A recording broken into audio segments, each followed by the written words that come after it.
Hey zusammen und herzlich willkommen zurück zu meiner Wenigkeit. Vor allem Metal Gear Solid Phantom Pain.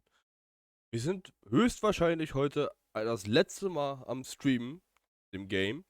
Dann müsste das Projekt theoretisch zu Ende sein, wenn ihr noch dran bleibt nach Ende meiner Nebenmission.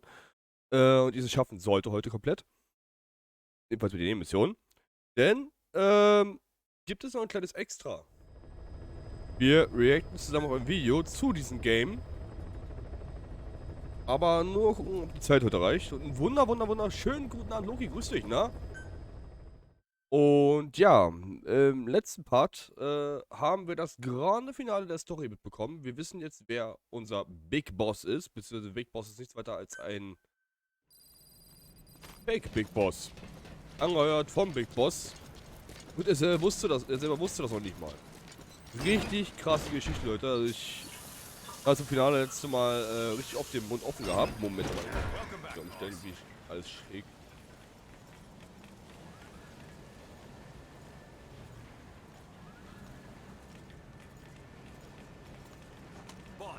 So. Nichtsdestotrotz machen wir trotzdem. Jo. Weiter wie bisher und tun wir uns mal weiter Big Boss werden. Sind wir eigentlich nicht, aber bevor wir hier irgendwas anderes machen, würde ich sagen, wir gehen ganz schnell mal rüber zur Pass und gucken, ob wir da endlich die Story ja noch lüften können, weil da sind ja auch noch alle Fragen offen. Kann sich jetzt endlich erinnern, wer sie ist? Weiß sie jetzt endlich, wer sie ist? Who knows?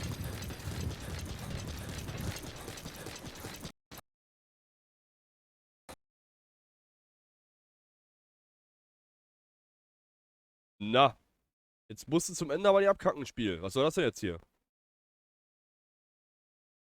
Also, einfach ausgegangen, einfach so klack.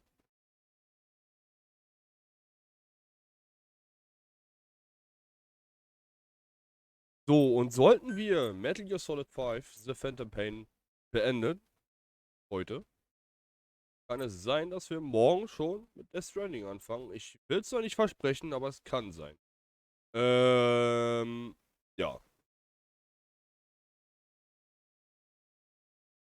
Ja, Computer sagt nein. Ja. Oder das Spiel sagt nein. So, was, gerade Finale? Nee, nicht das. Nein. Und zwar, ich kann schon mal im Vorfeld schon mal erwähnen, was ich nochmal zeigen möchte und mit euch reacten werde. Es ist ein Video, das ca. 17 Minuten und ein paar zerquetschte geht.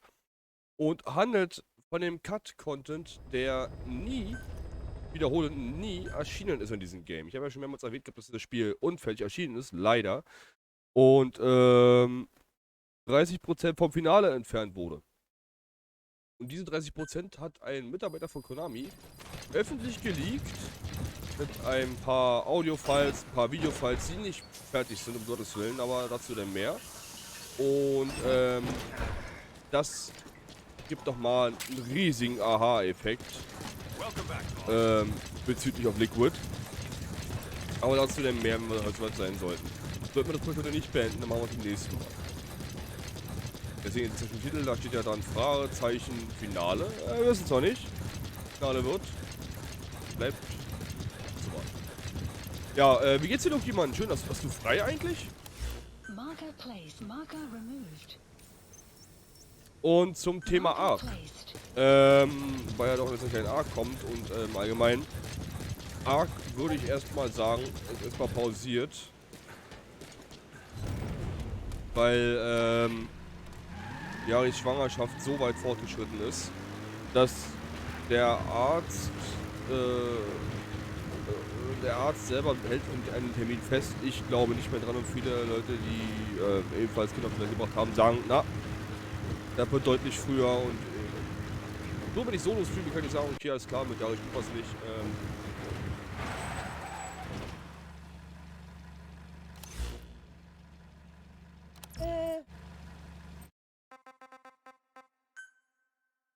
Warum zur Hölle? Eine Scheiße hier. Es ist Vollbild. Was zur...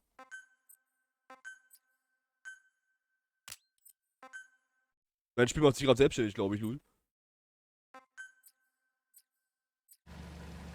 Oh fuck. Bin ich hier gehackt oder was? Ja, jedenfalls, und ich halt, wie gesagt, nicht weiß, ob die Fruchtblase jetzt so platzen kann, dass, unser Junge hier am Start sein wird.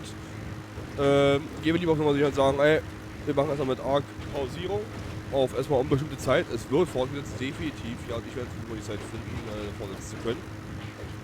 Und, auch mit Dialog verständlich, ne? Aber es ist uns gerade zu. Wenn ich hier solo streame, ist es kein Problem. Ich kann mal sagen, okay, Leute, großer Part, ich bin ab hier. Tschüss, haut rein, dann wisst ihr Bescheid. Aber so. Genau. Jetzt genau geschickt. Ah, sehr schön.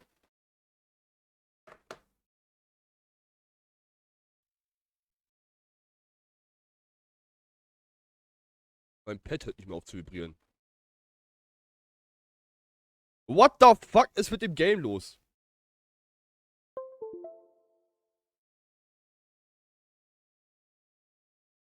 Hä? Was ist denn mit dem Game los heute?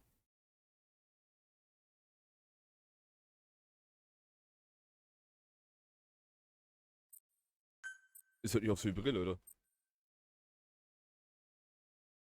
Ist hört einfach mal nicht auf zu vibrieren. Wisst ihr, was ihr seht?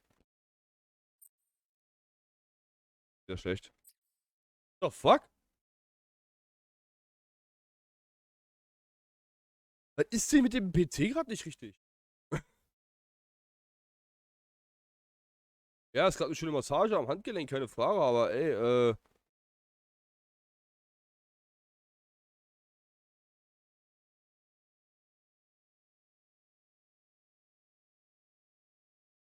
hallo?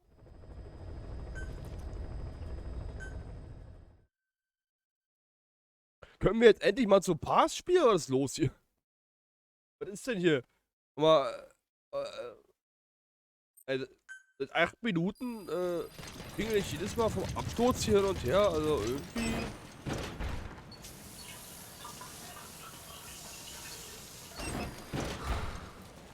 Ah, jetzt ist die Information weg.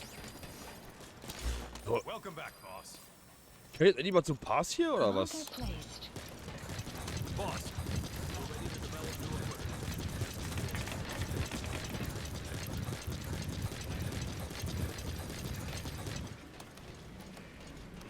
Ja, ich merk schon.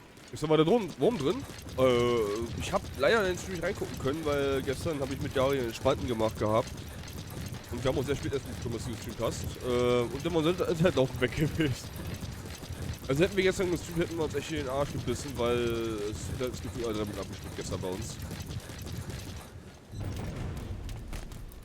Ja, aber wie gesagt, Wurm drin, wieso? Also ich habe mal kurz reingeguckt bei dir, du hast irgendwie 9 oder 10 Zuschauer gehabt oder so und dachte mir so, wow, Alter, schlecht. Das Einzige, was ich sagen muss, was bei dir ein bisschen komisch aussah, war deine Kamera. Die war halt ein bisschen... Die Farbe war, der Kontrast war zu stark eingestellt, du hast ein extremes Flackern gehabt, was du aber schon besser gemacht hast, was da war.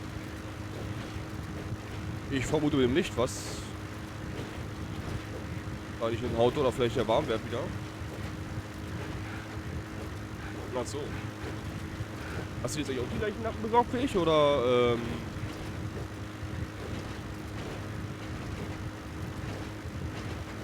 Weil du musst ja gucken, wie du an die Lampen rankommst.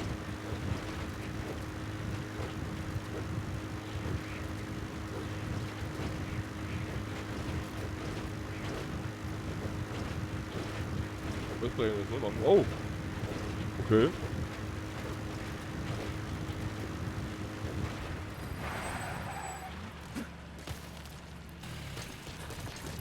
Ah, schade. Naja, vielleicht hättest du sie auch online bestellen können. Vielleicht der Versand dann teurer geworden wäre, aber... Weiß nicht, ich hätte sie online bestellt dann. Der Link geschickt gehabt. Boss, you need combat support. Just let us know. Snake? So, mit dem Buch war die Sache. Ja.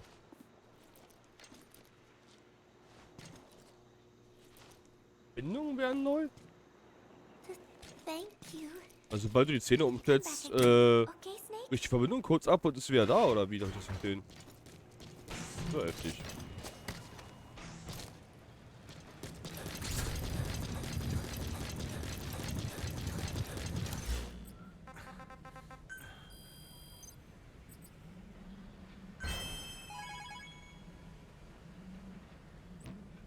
8-mal Mac-Loader, holy shit.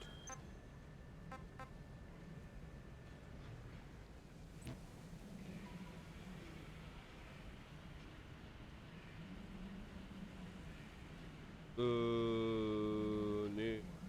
Der 10er hast du. Ach so, meinst du das jetzt?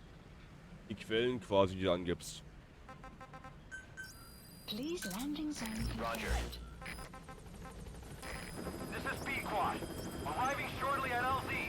Ja, wir haben ja noch einige Nebenmissionen zu machen hier. This is B-Quad.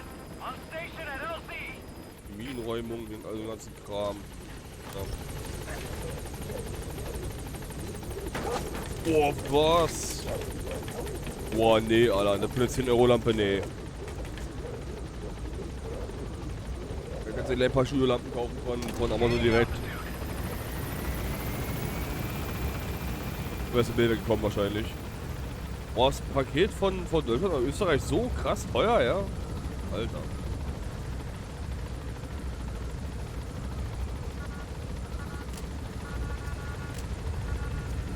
Ja, okay. Und mit diesem kaltweiß Tageslicht, oder?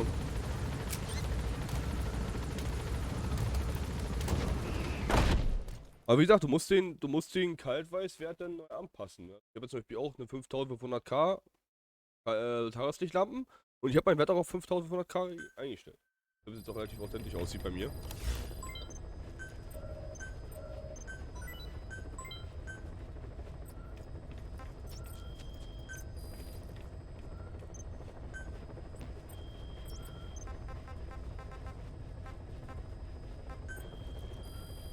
Please select a mission.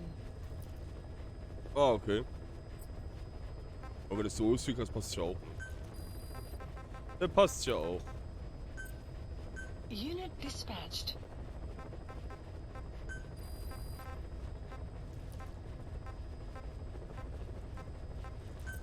Unit dispatched.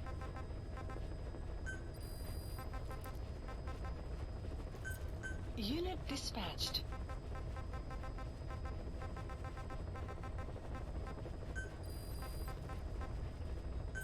Unit dispatched.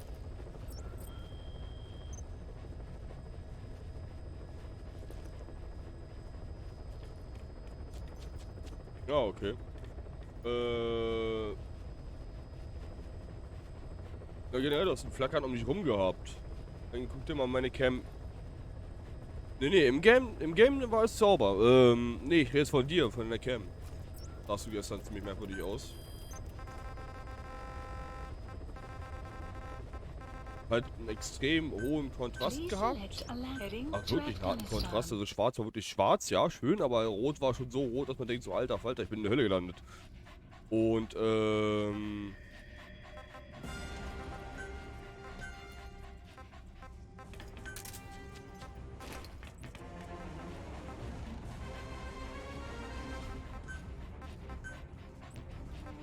ja, und generell, dass du einen extrem weißen, langgezogenen Rand gab. Das ist alles eine Einstellungssache, richtig?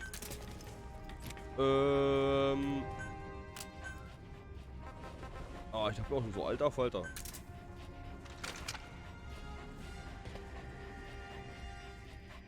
Oh, okay. Deploying. Na, wenn der Witz, wie gesagt, also bei der Cam halt nach wie vor halt immer, ich weiß nicht, also ich glaube, flüssig warst du gewesen. Du hast nicht geleckt oder so. Aber halt generell, du warst sehr, sehr. Vielleicht war auch der Schärfegrad so halt eingestellt bei der Kamera, das kann auch sein. Aber mit dem Blutrausch. Ja, moin. Ich weiß nicht, ich meine, guck dir mal jetzt mein Cam-Bild an und guck dir mal deins im Stream an. Da siehst du schon enorme Unterschiede. Wir haben ja quasi eine gleiche Kamera, ne? Das Licht ist ja quasi auch gleich, ne? Also, ich weiß nicht, ob du wieder den Warmwert genommen hast von 3.5 bei OBS, bei der Kameraeinstellung oder so. Also, da musst du dann auch auf 5.5 gehen oder 6.5 gehen. Je nachdem, was du einstellst in der Lampe. Ja, musst du ein bisschen mit rumspielen, genau. Das ist alles Einstellungssache, wie gesagt. Ey, wie lange habe ich gebraucht gehabt, bis ich perfekte Einstellungen gefunden habe, warum was für eine Lampe ich brauche. Film auch ewig lange dauert, ne? Was man ja machen, dass wir jetzt hier beispielsweise, ja, ein Stück vorhaben hier.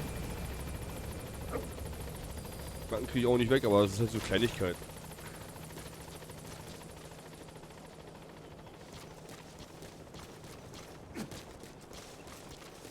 Sorry, I don't speak Spanish.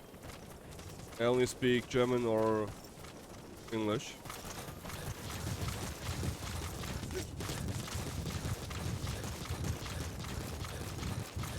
But hola!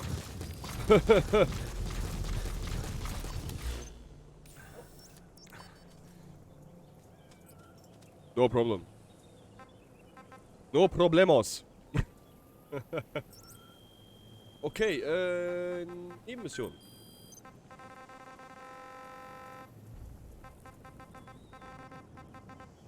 Marker placed.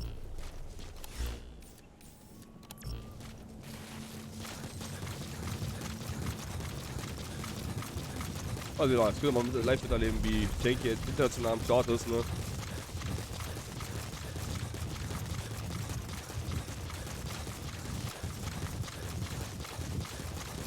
Egal welche Sprache, Tanky ist am Start.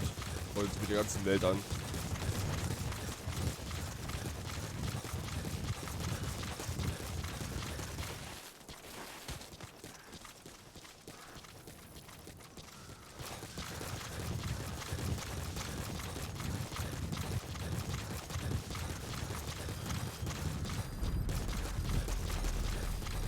Enemy presence detected. Mal Loki verarschen haben wir nicht so.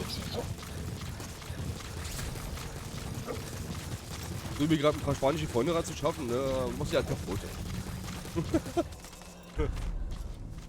Mal anderes.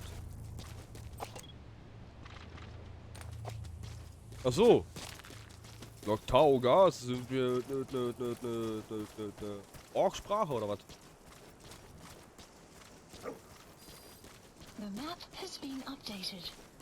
Ja, fast wie Orkisch. Ah, so, ja, ich doch eine Orksprache. Alter, wenn ich gut sitze.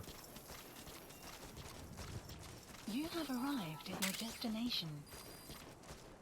Ich kann jetzt Orkisch nur eins. Gegen die Alli. Gegen die Alli. Für die Horde. Entschärft.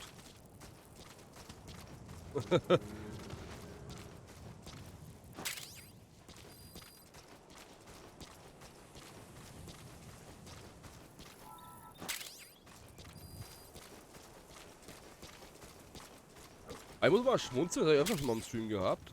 Irgendwelche Ausländer reinkommen im Stream, ne? Und fragen, ob ich diese oder jene Sprache spreche, wo ich mir denke, siehst du nicht am Titel, was da steht? Siehst du da irgendwas zu irgendwas Spanisches oder so? Oder irgendwas?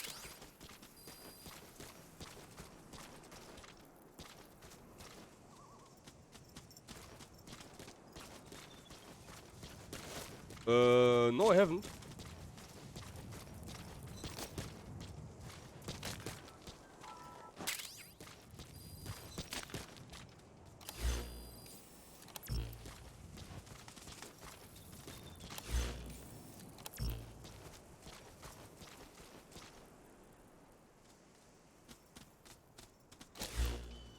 Ah, okay. Okay. Cool.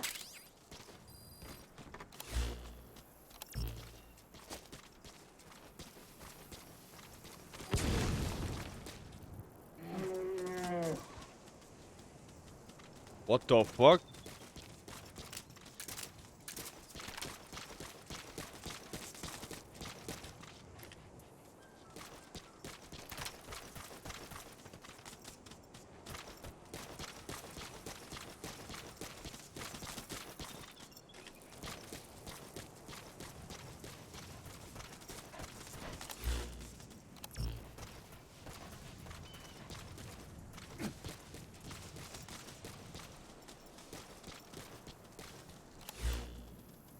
Hey, Relaxo, einen wunderschönen guten.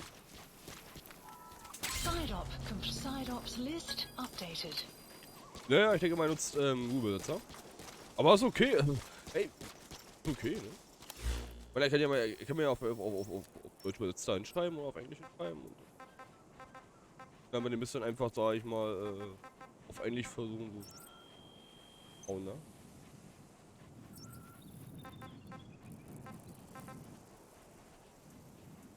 But the chicken suit seems really interesting. Seems to be interesting. No?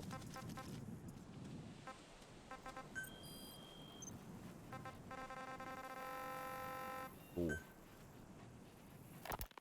Boss, how are you back on your feet so quickly? There's a non-smoking ward. Boss, if I listened to everything the doctors said, I'd probably die in here. No point waking up after 9 years for that. Well, having you out of that bed makes things a little easier. Bad news, huh? Things are looking worse. Go on. They found out about you waking up. And the man on fire picked this time to wake up too. We'll have to move forward ahead of schedule. Miller already has Roger. We'll have to wake up your neighbor too. So he's not. He seems awake now. No. Well, he's not actively conscious yet, at least. He was a doctor too. In his mind, that past no longer exists. Your past is his past now. He's going to be your phantom, not some simple diversion. He'll act as the new big boss, and the act just isn't for Cypher. He'll be your face on the world stage until the time comes for your resurgence. You make it sound easy. We've been busy over the last 9 years. His altered state of consciousness has helped us implant powerful suggestions through induced hypnagogia. He's experienced all your missions on record and shares all your knowledge and experience to make him believe that he is the one true big boss. No one around him will doubt that he's the big boss they know. So, is he the real big boss or a stand-in? What does that mean to him? Nothing. The human brain is capable of many illusions. Of pain, of the future. What happens from here depends on his skill. You can vouch for that. He was always the best man we had. But 9 years ago in that helicopter, he threw himself between you and the blast. In that moment, the man you knew died. He died protecting you. And now, by becoming you, he protects you again. This is just a detour in his journey to hell. And don't forget, it's what he wanted. He's in his dog days now. It's not just him. We'll be putting the people in this hospital in the line of fire. They'll be your shield and necessary diversion to buy us some time. And you? I'll be right by his side. Can you keep it up? It's a hell of a lie. It won't be a lie. I won't know his secret either. I'll believe that he's the real big boss. Wie eine Menge interessanten Story-Input. Metal Gear Solid 3 is actually pretty easy. You have to sneak more than here. Attention of your voices, keep your voice down. Watch your turn scale right above. And yeah, not so difficult, I guess. Not for me, at least. In some missions, War Phantom Pain more difficulty than Metal Gear Solid 3. So. Oder er verarscht mich einfach nur, ist wirklich ein Deutscher. Weil ich finde, das Übersetzte im Augenblick wirkt gerade nicht wie ein Google-Übersetzer. Ich habe mit Leuten kommuniziert mit Google-Übersetzer und der haut einen Müll raus, das da keinen Sinn macht. Die Sätze, die er schreibt, sind wirklich ziemlich akkurat.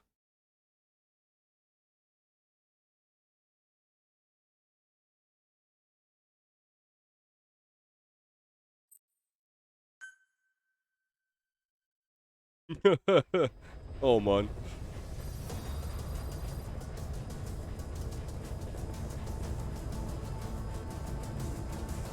Ja, Metal Gear Solid 3 ist eigentlich nicht schwierig. Also einfach nur langschleichen, leise sein. Die Tarnungen sind gar nicht allzu nutzlos. Sobald du Tarnwerten über 80 hast, bist du nahezu unsichtbar, wenn du die Geräusche leise hältst. Und das geht schon.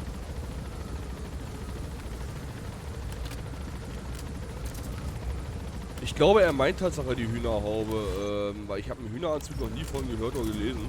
Ich will jetzt nicht sagen, dass es den nicht gibt, ne? Es gibt so viele, die wir noch nicht gesehen haben. Aber mit der Hühnerhaube renne ich nicht rum. Das ist ja nicht Bewertung.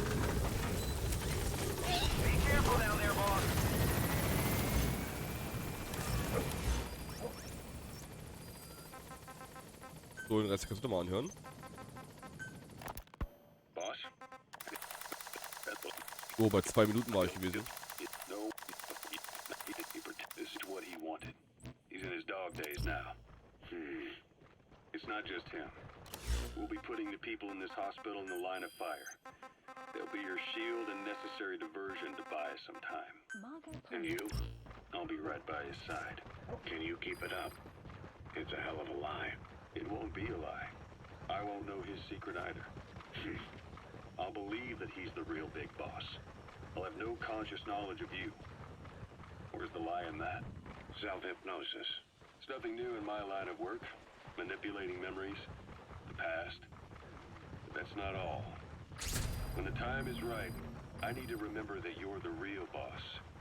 In a world, it's double think. In this year, 2 + 2 = 5. And I want you to do the same. Right. His bodyguard? Correct. It won't be long before this hospital comes under attack. We'll wake him up right away, but he won't be back to full health in time. We'll need to take him through his final paces. Yeah. I want to see his face again. All right, John. I've never forgotten you in these 9 years, but I have to forget you now. Adam, I'm counting on you.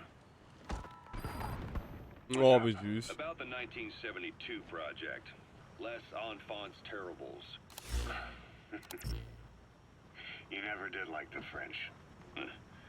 All that Catherine the Great aristocratic pompousness gets to me, that's all. Palace talk, they can keep it. Les Enfants Terribles. The terrible children. That madness Zero started. Or the start of his madness. You found out something new? The plan itself was abandoned in '76. ATGC dismantled the project, and their account with DARPA was closed. I was worried about what happened to you. Your sons. They're no sons of mine. And they're sure as hell not me. Just a bunch of cells grown in a lab? What they are is much sicker than that. Well, Zero doesn't think so. Eva doesn't either. To them, those boys are your clones. They're you, down to the last hair. And? The first boys were raised free range, like we thought. Both of them. David has never left the States, but the other, Eli, has disappeared. Might as well call it abandoned. They're through with him. Where is he? He's coming too. Roger that. Apparently he traveled to Africa after that, but that's where he escaped from Zero's care. Just like that. Why? Who knows? Maybe he found out about his birth. If he's alive, he'd be 11 You or gotta extract him. old enough to think and act for himself. So he might still be alive. On his own, there? I wouldn't bet on it. John, if he is alive. Subject on board. Leave the rest to us. Treat him like a human being, just another person. Boss, this war Boah, heftig, Alter. Since the industry spread Okay, out to Boss the ihn- PFs, it may have a favorable influence on Cypher. To a ruler, an everlasting enemy is convenient. By directing the public's animosity outside his borders, he can unify their frame of mind. Guns for hire continue the war. Then enrich the economy with their spoils. War as a business will become a permanent tool for manipulating the public mind. A new business model. You might even call it a Roger. economy. Before long, Cypher, or rather the Patriots, will be drawn to this. Probably only a few decades before it takes hold. It's not far off at all. There's still no leads on Zero. We don't even know whether he's still alive. The protocol he put in motion's making steady progress. Every day, SIGINT's web covers a little bit more of the globe. Total information control. Big Brother Zero. And it'll happen before anyone even realizes. I don't like it. You're the big brother of the battlefield. You've earned a firm grip on the world's military power. And soon, Zero will have nations in his. He'll erase the Cold War. All war from people's minds. And with it, the world's borders. Zero's will, his influence, will be unleashed, with nothing to stem the tide. When that happens, opposition will no longer match the lines on the map. And boss, with no borders left, what difference can we make? Or will have lost any true meaning to the world.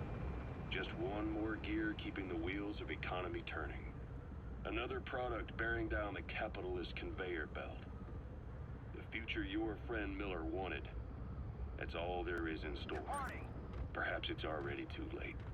But human will should only be handed.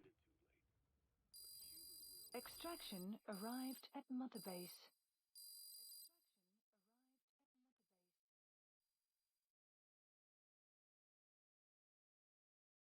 Ja, das mit Lefort Terrible war schon echt heftig, Alter. Gut, was gibt's als nächstes zu erledigen? Was steht jetzt auf der Agenda? Da war was. Panzerfahrzeugeinheit. Ja, wunderbar, machen wir. Afghanistan. Deploying. Alles klar, super Loki. Ja, anders ist es gar nicht mehr bewerkstelligbar mittlerweile.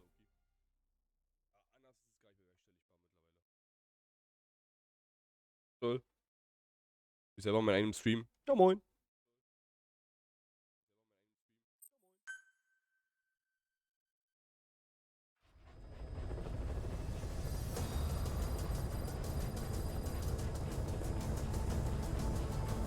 Hier ist nur ein Stück Horn aus dem Bandana rausgekommen. Aber so ein Oschi, Alter, so ein Teil, ne? So ein kleines spitzes Bingo.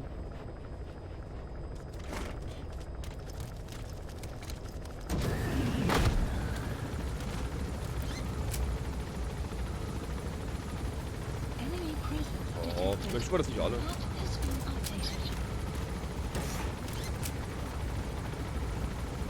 Oh, wir brauchen Minigun.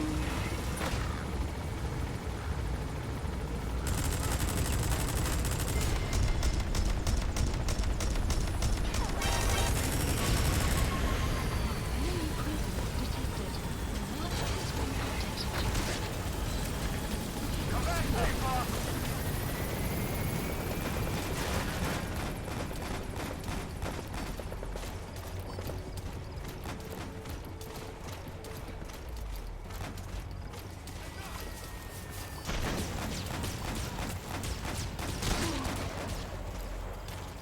Eieiei. That's the target. Oder?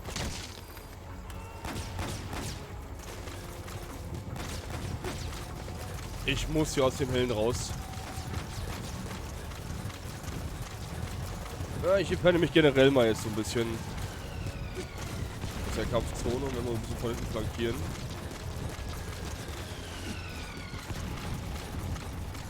Enemy presence detected. The map has been updated.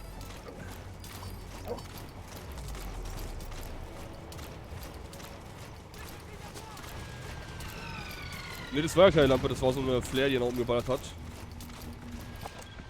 Als so ein bisschen erhält. Analysis complete.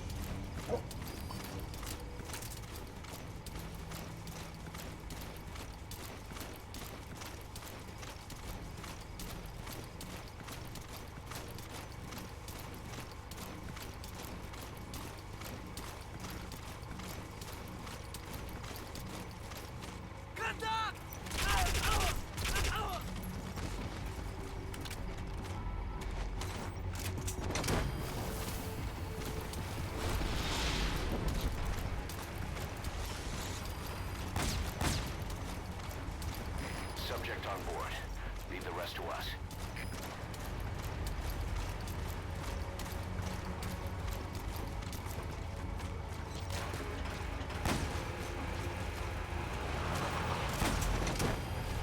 Tschüss. You gotta extract him. Eieiei. So, mal entspannt, junger Mann.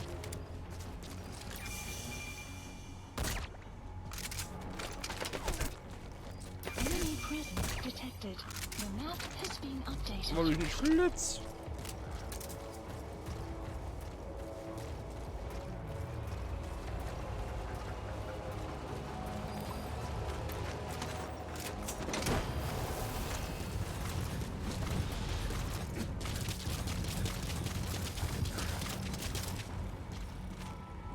Subject on board. Leave the rest to us.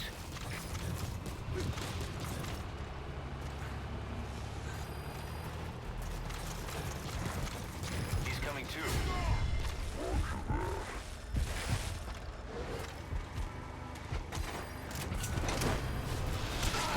Oh, fuck, Sniper. Enemy present. You gonna extract him? The map has been updated.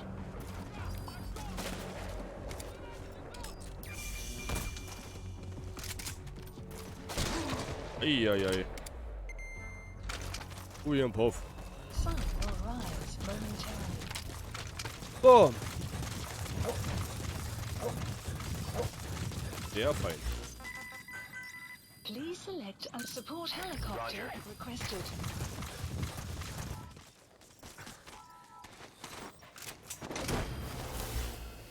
Clouds approaching. Side ops list updated. Subject on board. Leave the rest to us. Arrived at Mother Base. This is B-Quad. Arriving shortly at LZ. This is B-Quad. Have arrived at LZ. We'll stand Das Gefühl, die by. letzten Nebenmissionen sind immer einfacher als die Atalanta-Mission im Spiel gerade.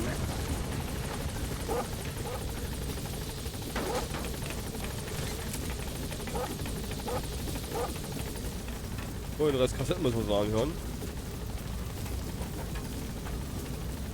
Gaining altitude.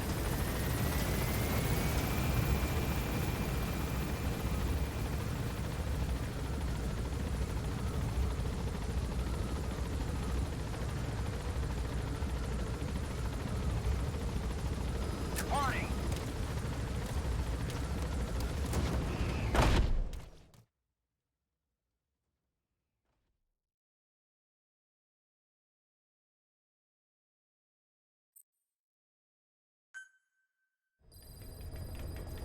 Side ops list updated. So.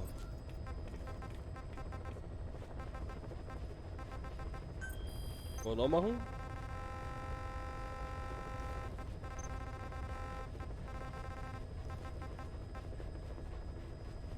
Please select a landing zone. Deploying. Ah, bin zwar schon ganz schön blutüberströmt, aber scheiß drauf. Ich hab das Gefühl, mit jeder Nebenquest, die ich abschließe, kommen gleich 5 neue. Habt ihr gesehen, wie viel da noch los war? Alter Falter. Aber gut, ja.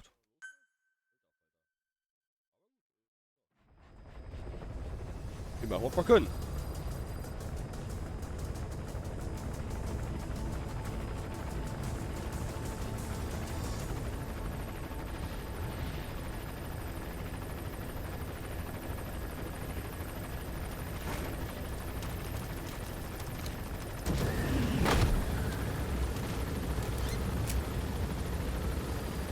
The map has been updated.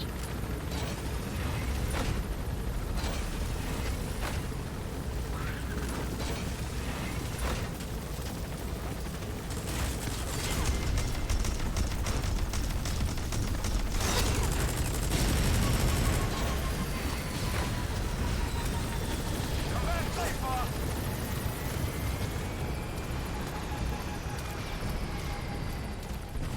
Eieiei.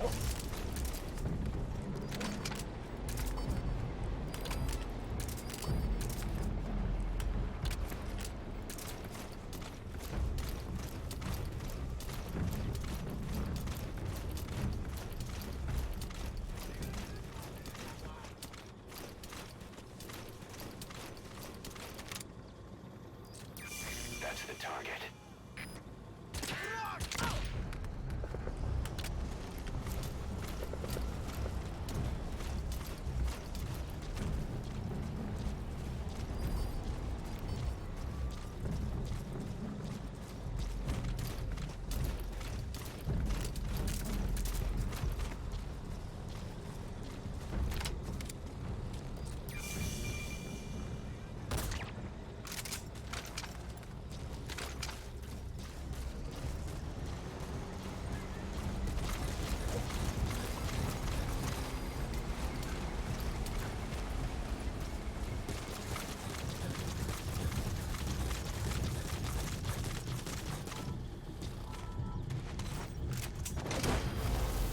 Schön nachher rauspicken dann.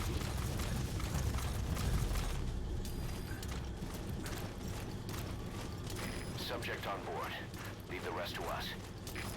Holy shit, der ist rot und bei roten Fahrzeugen wissen wir, die sind ziemlich OP.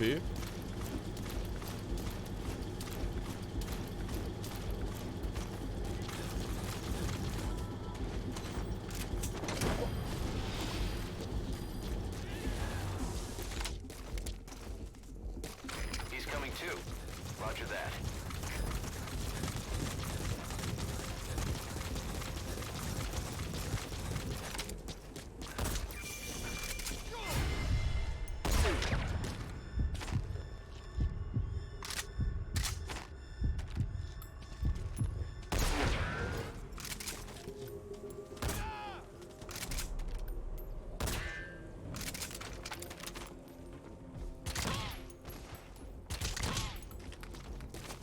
Oh, pennen sie alle.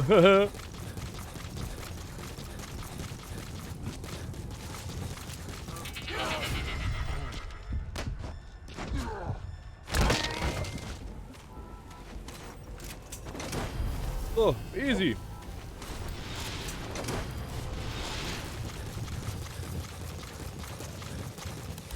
So, die ersten Pistole anhören, ne?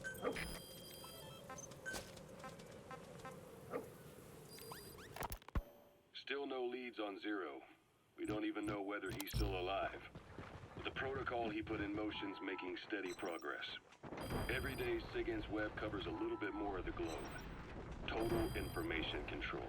Big Brother Zero. And it'll happen before anyone... Subject on board. Leave the rest to us. You're the big brother of the battlefield. You've earned a firm grip on the world's military power. But soon, Zero will have nations in his. He's coming too. Roger that. All war from people's minds. And with it, the world's borders. Zero's will, his influence, will be unleashed, with nothing to stem the tide. When that happens, Roger will no longer match the lines on the map. And boss, with no borders left, what difference can we make? War will have lost any true meaning to the world. Just one more gear keeping the wheels of economy turning. Another product bearing down the capitalist conveyor belt. The future your friend Miller wanted.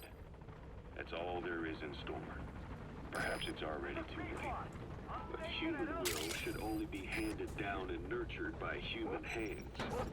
It can't be entrusted to the system. Especially not that soulless phantom that Zero's left in his wake. No matter what happens, we'll have to fight someday to reclaim our truth. Until next time, Big Boss. Someone has successfully struck at Zero.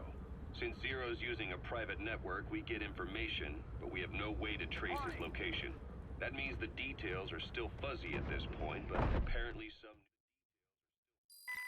Ich meine, das sind jetzt alles Informationen, die der richtige Big Boss bekommen hatte. Nicht wir.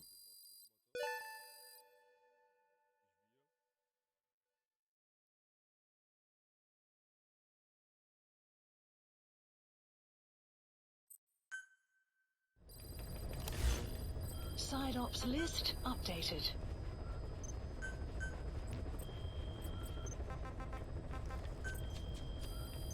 Please select a mission.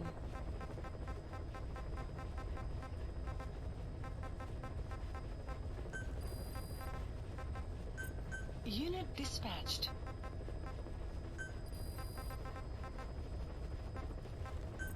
Unit dispatched. Please select heading to Mother Base. So, kurz zurück zum Motherbase, mal ohne Duschen. Weil wir ja doch ganz schön voll geschmattert sind mit Blut. Beim Schleichen ist es ziemlich doof, wenn nachher Fliegen um uns rumflattern. Das muss nicht sein, ne?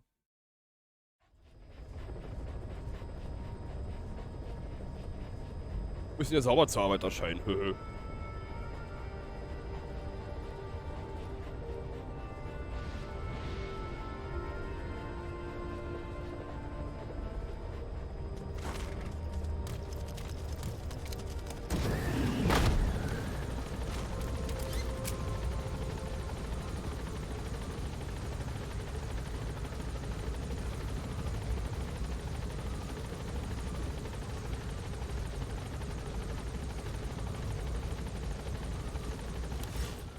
Aber ich finde es immer noch beachtlich, wie viel noch zu machen und zu tun ist hier in der Base, ne?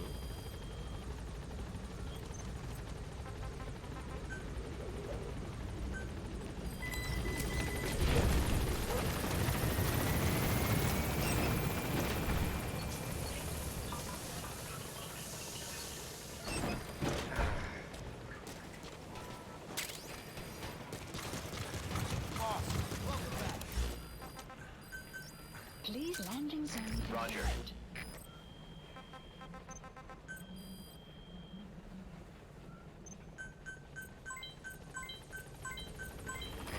This is Pequod. On station at LZ.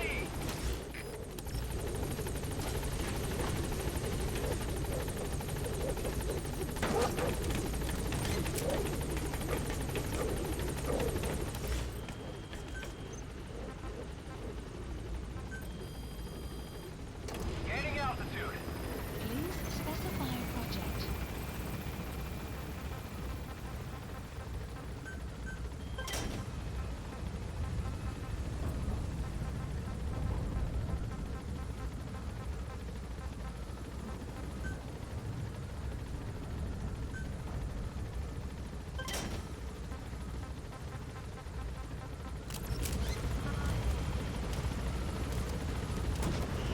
Boah, automatisch Abbau 2200.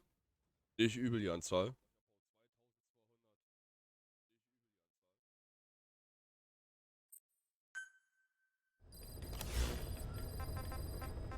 So, Plattform. Kann man was machen? So, da fehlt uns ja theoretisch bloß Treibstoff. Können wir das nicht nachholen, wenn wir unsere Move-Punkte einlösen?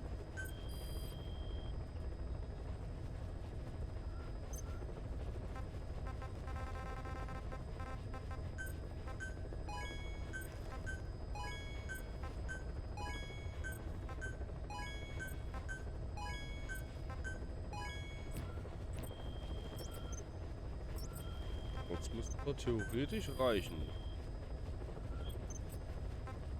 Jo. Commencing platform construction.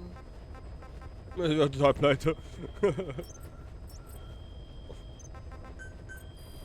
Please specify a project.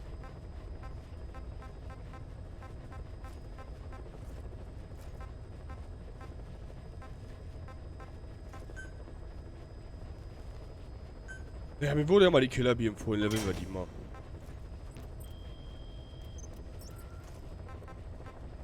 So, ab zur nächsten Game Operation. Hopp. Please select heading to Central Africa. Deploying. Ja, ratzfatz geht das wieder Leute. Hier werden die Nebenmissionen abarbeitet, Junge, richtig runtergeknüppelt hier die Dinger.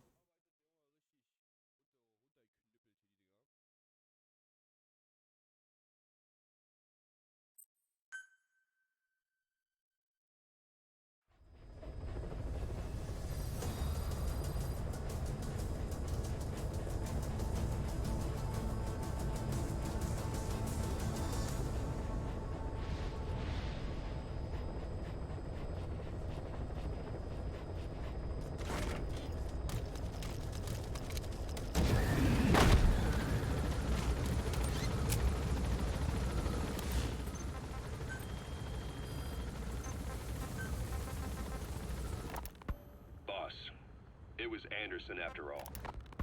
Someone has successfully struck at Zero. Since Zero's using a private network, we get information, but we have no way to trace his location. That means the details are still fuzzy at this point, but apparently some new bioweapon was used. As soon as he noticed the dip in his vital signs, he had his stomach pumped and even underwent blood dialysis. But he didn't fully recover. Ironically, if Zero kept more company, he'd have been safe. Since the incident, his speech and actions have been getting more unhinged by the day. He's probably been rushed to another safe house for intensive care. But the location is a complete mystery. That's the way he operates. He went to incredible lengths to make sure his great escape went unnoticed. So far, I know at least Langley and the Pentagon were involved. He had a blackout triggered in New York. That's the target. Transportation and information grids. and at least 2 submarines were sighted off the coast. The personnel involved were working off a cover story. Naturally, the White House was fed the same thing. The project is buried under a pile of dummy ops and backup plans stretching across multiple organizations. It's safe to say not one of the people involved knew what they were moving or to where. All top secret, no trail, no leads. He's living up to his name as usual. Only this time, even I can't find him. Now, the only record of his location lies within the Cypher AI that was at the heart of the escape plan, and that's closed off, with its data sealed away in a secret location. Skullface was able to put together this assassination attempt, but even he can't possibly know where Zero is now. I'll keep searching, but when you're up against he who controls information, it's gonna be a long battle. Boss, it was Anderson after all. That's right, the man who went by SIGINT during Operation Snake Oh. Eater. Following Zero's disappearance, he's taken over command of Cypher. Well, to be precise, the AI he oversees... Subject on board.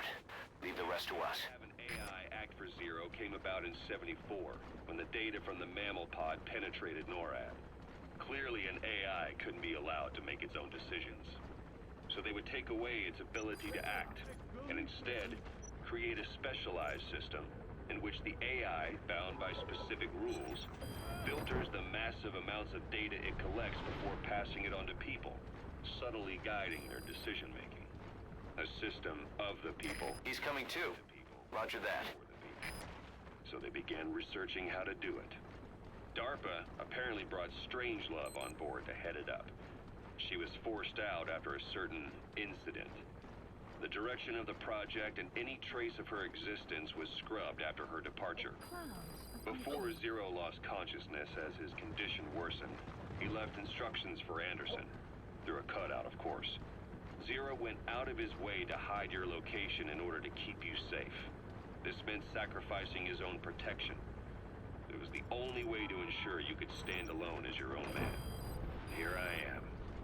The only link between you and the world that's passing you by. Subject on board. Leave the rest to us. This was Zero's last request. His will. Once you're awake, we need to discuss the best way to ensure your safety. Oh, and they've got a name for Anderson's AI project. It's called the Patriots. It's all about ensuring that the concepts driving society appears the same in the mind of each person in that society. About maintaining the identity of the individual, and yet having that individual willingly make up part of the whole. I guess it's fitting to call that patriotism, creating a united world. Zero's will is already fading into a shadow of what it once was. He's coming too. Roger that. Rules, laws.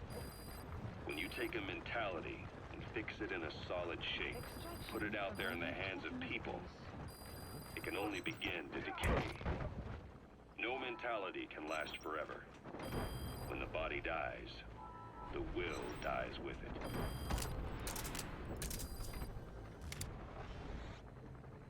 You get over here.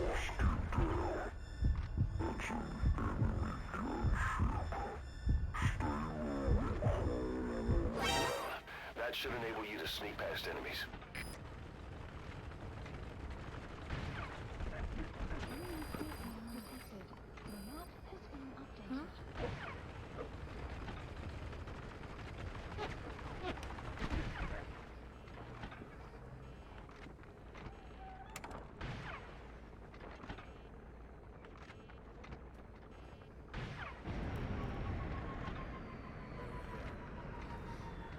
Oh, passt oder was?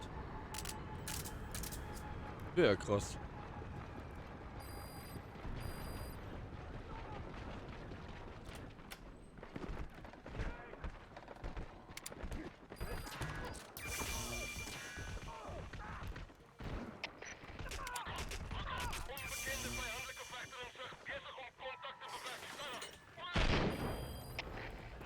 Hello?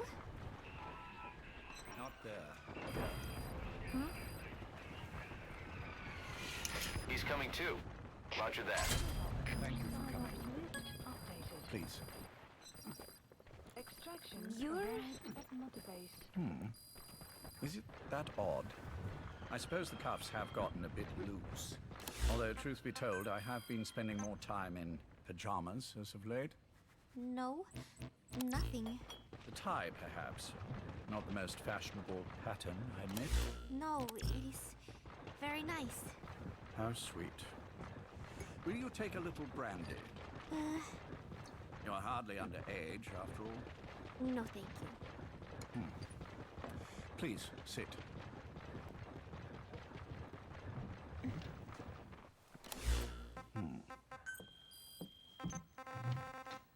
Pacifica Ocean.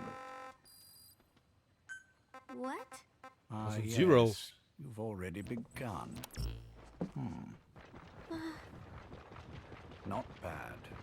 A schoolgirl through and through. Even he won't suspect otherwise. Here you are. Thank you. Jetzt anhören. Sehr heftig. I heard you were sick. Poppycock. I just like to take a little time off work. You? You must feel that way sometimes. Well, Anyway, I could hardly greet my first guest from that damned bed. I missed my chance to catch you snoring. Now I'm twice as glad I got ready in time. Drink before it gets cold. English breakfast tea. All I have, I'm afraid.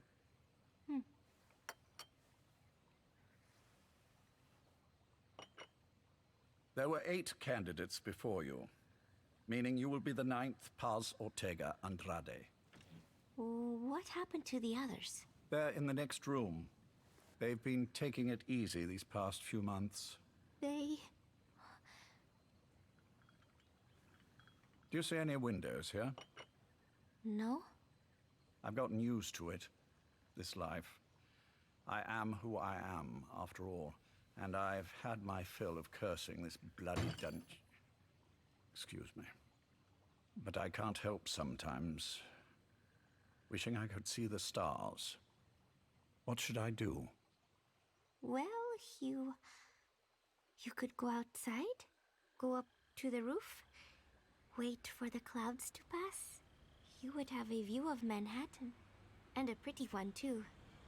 But once the wind blows and the clouds pass, you can look up and see a sky full of stars, even here. You've had a hard time getting to where you are. Yes. Sewer rats lead better lives. I know.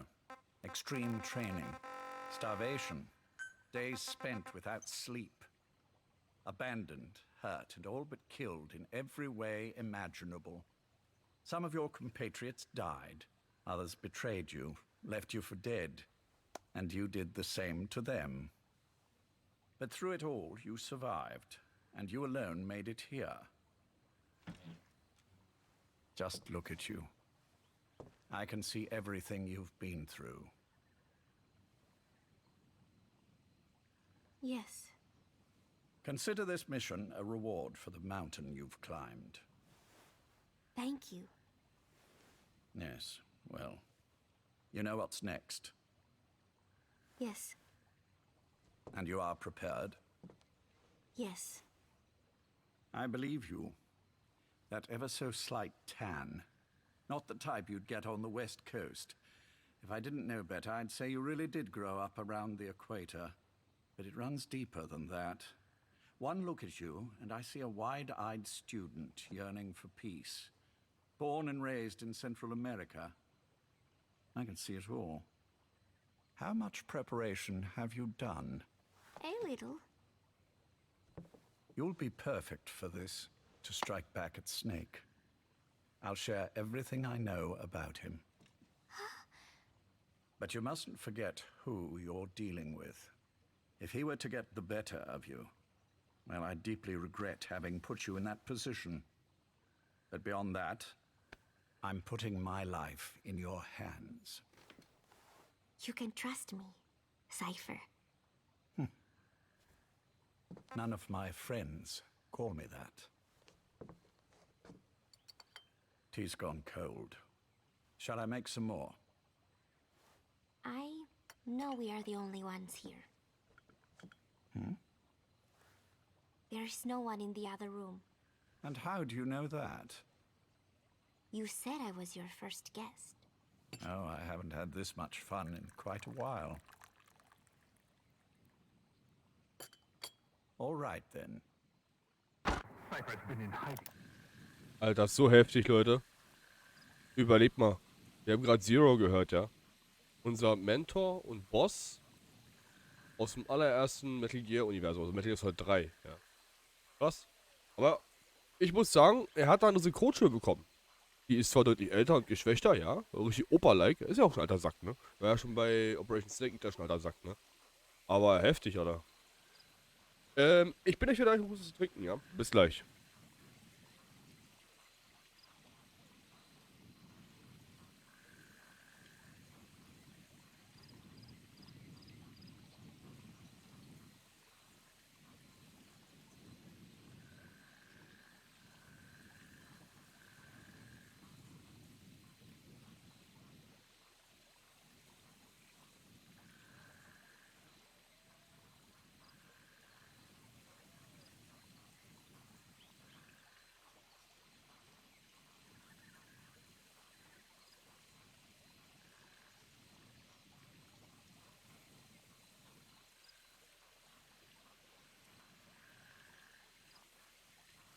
Ever since his grand experiment. No one's seen him in years. All we hear are orders delivered by proxy. Except you. You met with him, face to face, in order to contact Big Boss. Tell me where he is. Where is Cypher? Where is Zero? Ah, die Geschichte, bevor er die Bombe aufgepackt hat. Where I was born, the language I speak. I've never had the freedom to choose for myself. But you, right now, are free. Do as you will. This will save Big Boss. It may. Will you really kill Zero for me? Not for you.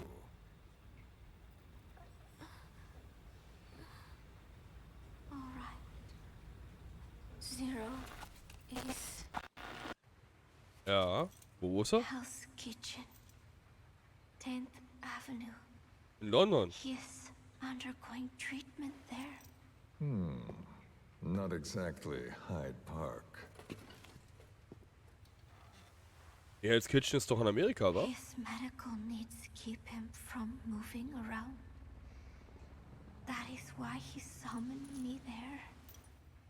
The other residents are of varying race and ages, but in reality, all 40 units are New York City, ja, dachte ich mir doch. personnel. It took him 10 years to replace the original occupants. He has got places like this all over the world. No better place to hide a needle than a stack of needles. Zero is on the top floor. A room with no windows and no doors. Even the elevator does not reach it. Officially, the floor does not exist.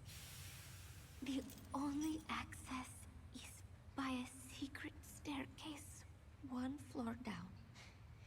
Room 702. Shades of World War II.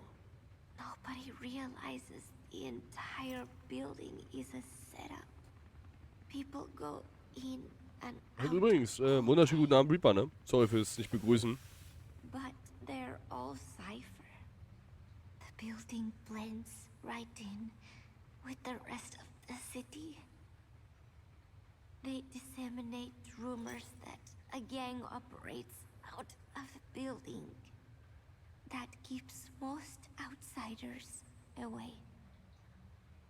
Most of them are there as security in case of an emergency.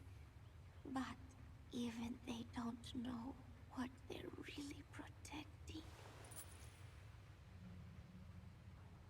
Foot traffic, goods coming in and out, phone lines, water and sewage. It is all monitored remotely by satellite and cameras inside and out. Should he need it, there's a sealed-off water conduit that can be used to escape to the Hudson River, and from there to the sea. Oh, ich weiß echt alles, ne? From the outside, it is just another building. A perfect disguise.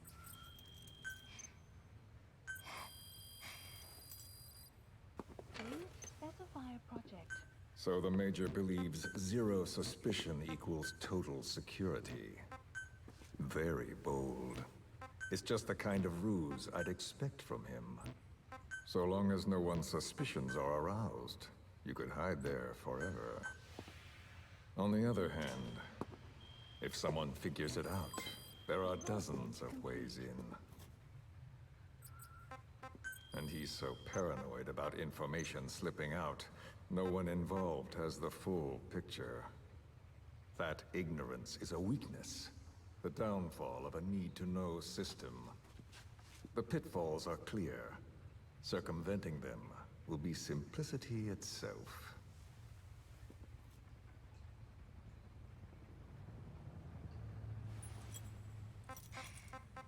You hate him, don't you? Hate? He never left me to die. I owe him my life. I'm bound to repay the favor.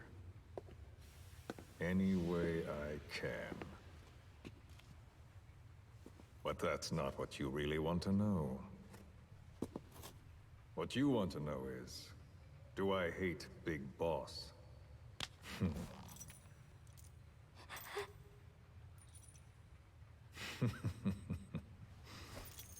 I don't hate the man.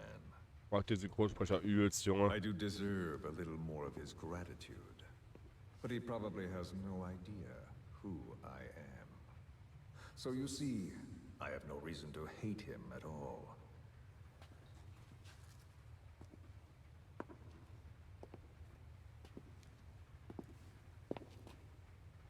I mean to have my revenge against Zero.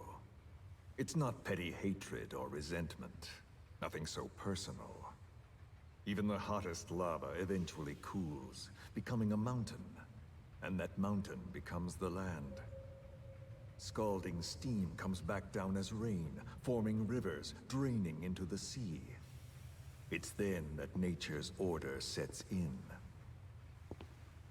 Now I'm merely a part of that cycle. Just like Zero. And you.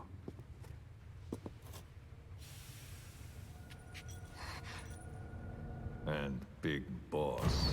Don't do it! That lava, that vengeance, is already set as stone. Too late to change things now. Don't kill him! The choice is not mine to make. Please, let Big Boss live! Proceed. Please!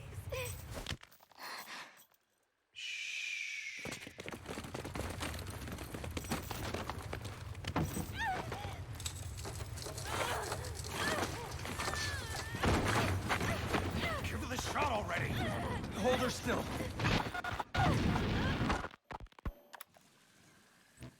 Ja, der werden sie die Bombe eingepflanzt haben, vermutlich. Oh, heftig, Leute. Wirklich heftig. Alter Falter. Darauf ist auch wirklich ein Sack. Der hat seine Rache mehr als zurückbekommen, Alter.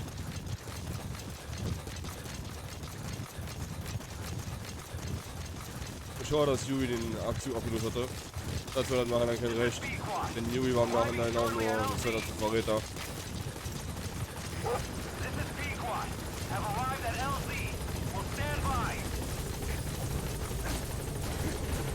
Ich muss sagen, es fühlt sich komisch an zu wissen, dass du hier gar nicht einen echten Big Boss spielst, sondern nur eine Kopie vom Big Boss.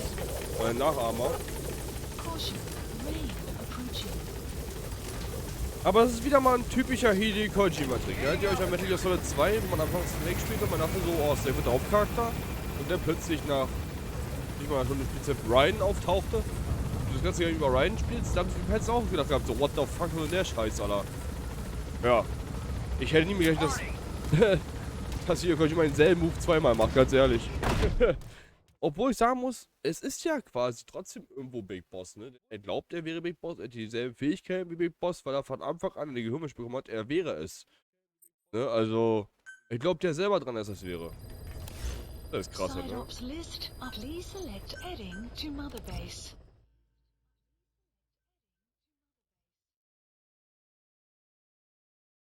Kann ich klagen, danke, Reaper. Eigentlich soweit ganz in Ordnung. Bisschen müde von der Arbeit, aber ansonsten, oh, ist klar. Eigentlich geht's.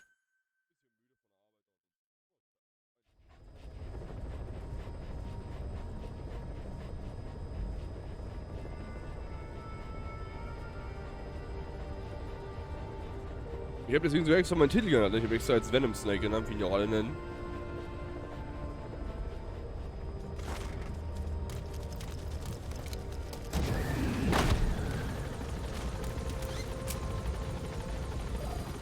Mother Base is now in the red. Oh, wir machen Minus. Ist schön.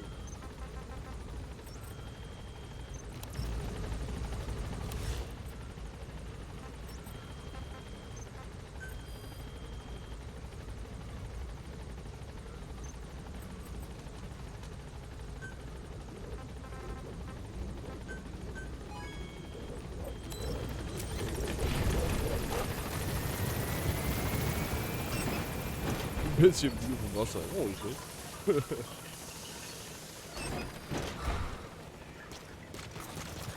Boss, welcome back.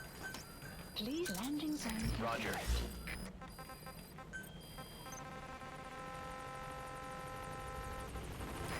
This is P1 on station at LZ.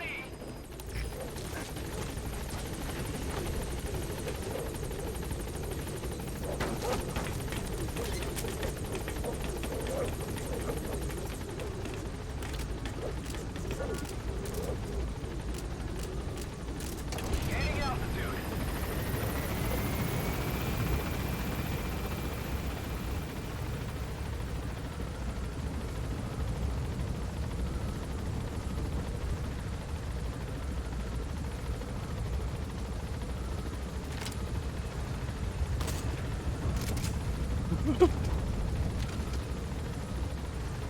Mann, da wollte ich aber in den Code Talk mal eine reindrücken, ne? Ah, schade.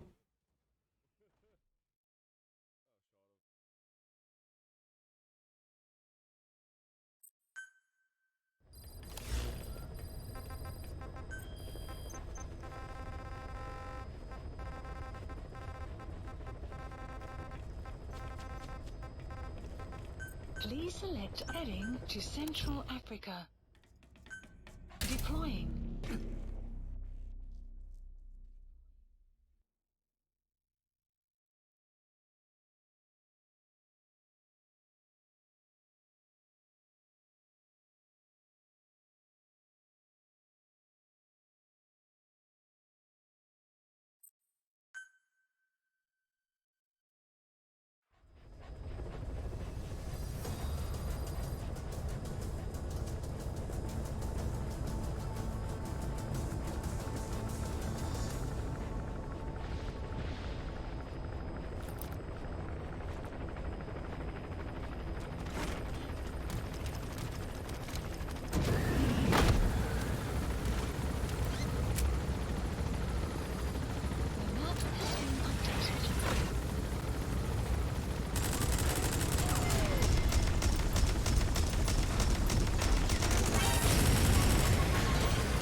Snake! Talk to me!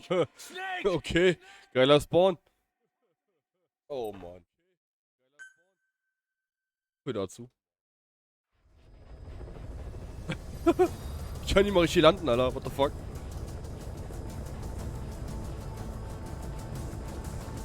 Ja, aber ich muss den Heli schon vom Heli aus ausballern. What the fuck?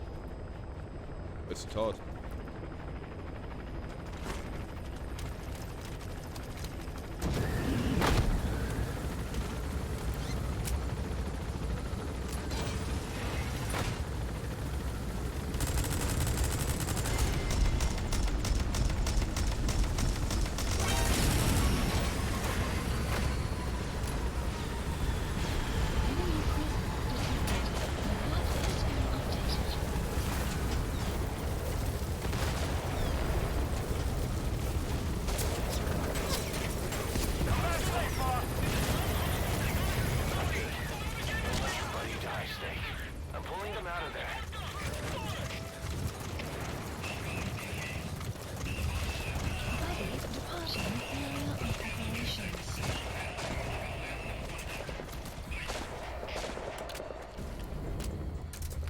Okay.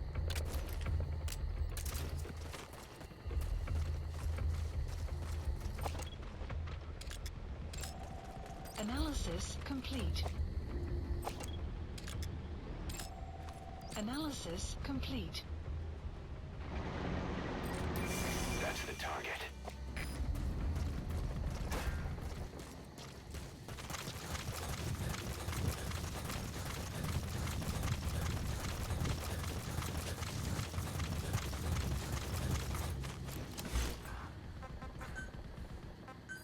Please select a drop point. Dispatch requested.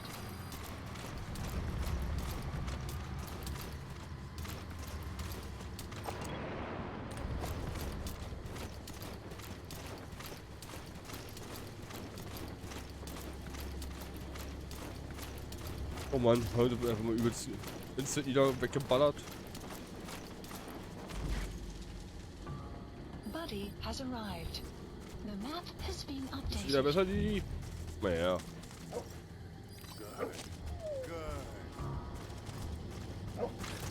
Enemy prison detected. The map has been updated. Analysis complete.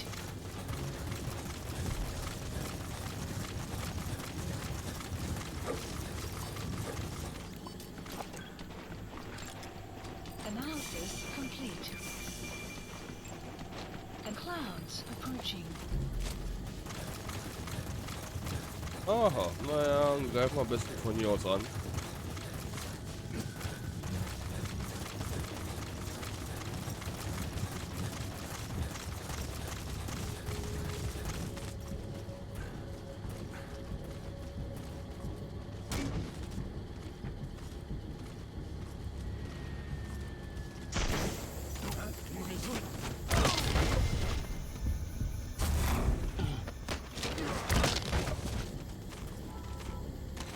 Ab dafür.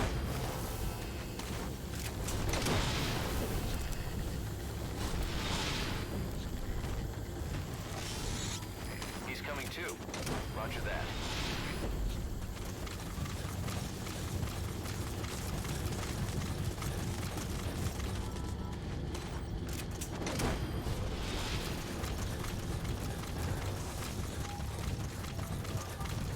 You gonna extract him? Bam!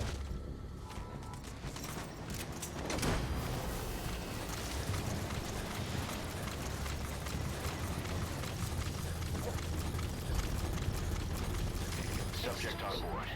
Leave the rest to us.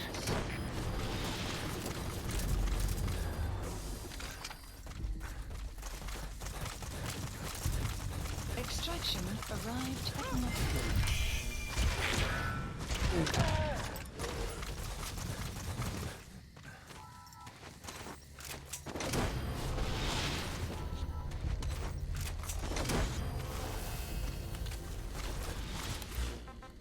Ich werde jetzt hier doch mal reinhören hier. Aufwärts zumindest. It's me. He's coming too. Worthwhile? Yeah, I'll see. Took a lot longer for you to surface than I expected, Major. I wasn't planning on coming back at all, but I had no choice. Well, after the Caribbean. My hunch was proven right. You wouldn't believe who was behind Subject it. on board. Leave the rest to us. How did you respond? Immediate disinformation campaign. Most bought into the story, but not everyone. It was quite an incident, after all. I couldn't cover everything, but I did hide the fact that Snake He's coming too. Roger that. by a full time.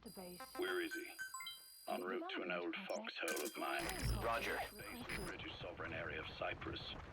The military hospital at Dikili? Ava's leading the operation. Ach, Ava? Following your orders? Funny, isn't it? That we should all reunite like this. This is an emergency. Otherwise, I sure as hell would... Yes, I don't expect you to bury the hatchet between us. Something simply won't ever happen. Even I can appreciate that. You too can only bear to speak with me from time to time. That's fine. But I don't want Snake to die. Surely we can come together on that. There are so few men I can turn to. And you're number one, Ocelot. Keep him hidden. Keep him safe. But I'll stay where I am and leave the rest to you. That's how he'd want it too. Isn't it better for you to be there to supervise? Where I am, where he goes, it makes no difference. All that matters is getting him the very best. Extraction arrived was, at dass selbst Motivate. Zero mein Leben haben wollte. Das macht aber auch Sinn, das Projekt La Forterina am Start zu halten. Obwohl das Projekt La Forterina war, glaube ich, schon längst im Gange. Ich glaube, es war schon längst im Gange. Ehrlich. Aber ist heftig. Guck mal, was da alles passiert ist in der Zeit. Heftig. So krank, Leute. Please select heading to Afghanistan. Deploying.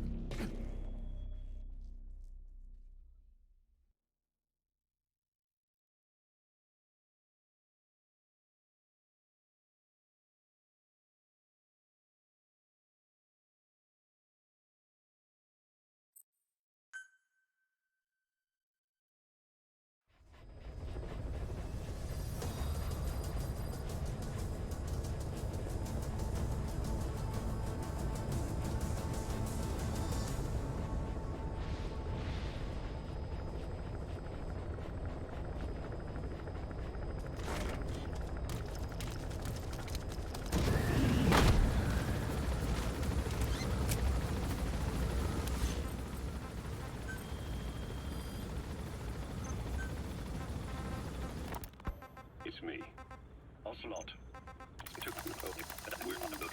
Yes. You too can only bear to speak with me from time to time. That's fine. Snake, talk to me! Snake! Gut, wir nehmen mal einen anderen Landepunkt. Oh Mann, ey, ach du Scheiße. Hey, wunderschönen guten Abend, Kötix. Na, alles klar bei dir? Grüß dich.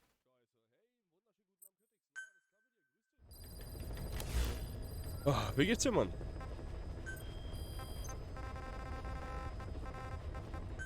Please select a landing zone. Ich lande mal lieber hier. Ich glaube, sicherer für uns alle. Deploying.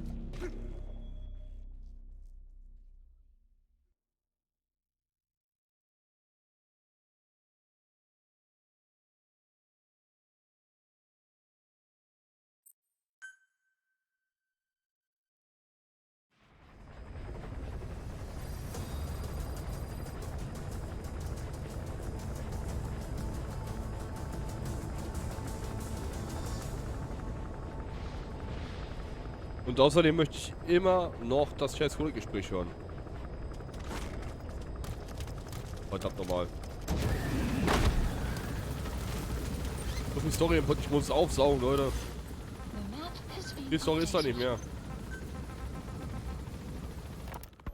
It's me, Ocelot. So, bei der Minute 40 war mal gewesen. But that's how he'd want it too. Isn't it better for you to be there to supervise?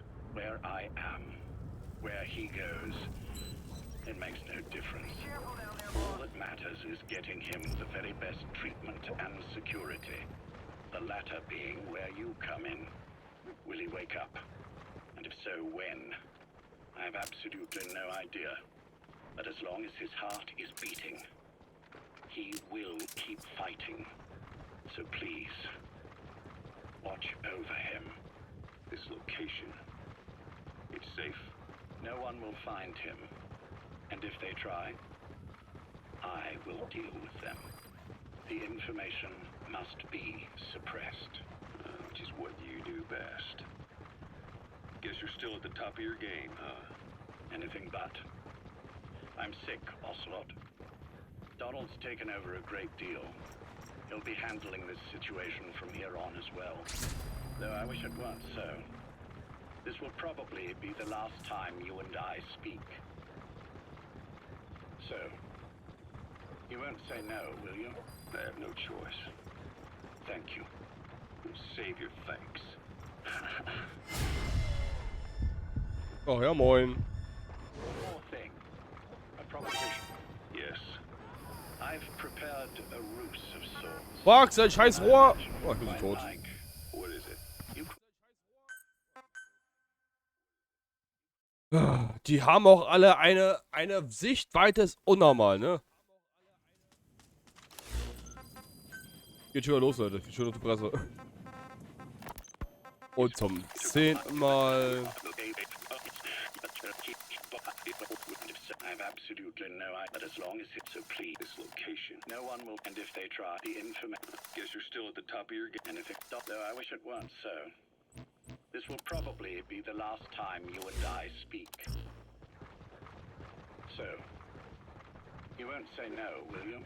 I have no choice. Thank you. Save your thanks. One more thing. A proposition. Yes. I've prepared a ruse of sorts. One I imagine you'll quite like. What is it?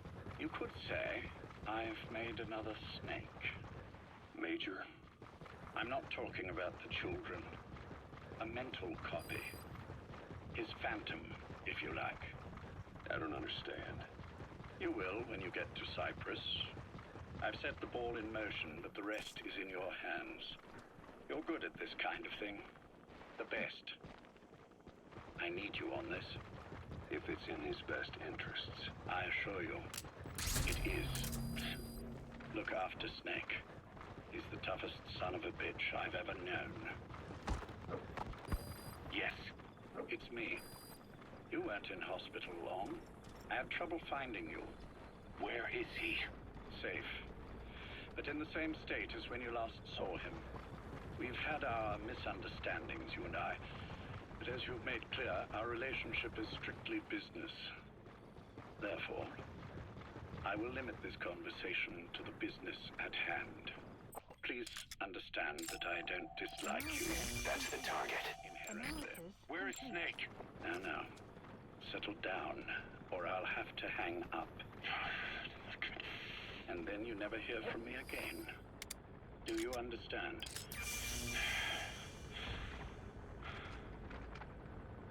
First, about your boss. I had him moved once he was stabilized. I'm sure it came as quite a shock to you when you woke up. You'll have to forgive me. I told him to stop putting me under. Surely you understand. Specialized medical treatment in places like that can be positively nightmarish. We couldn't have left him there forever. And to be honest, I was entirely comfortable leaving matters in your hands. Don't take it the wrong way. Anyone looking for him would He's coming too. Roger that. He needs to be as far from you as possible. In fact, I'm still not sharing his location, even now. Problems could arise. So, instead, I'm giving you a point of contact.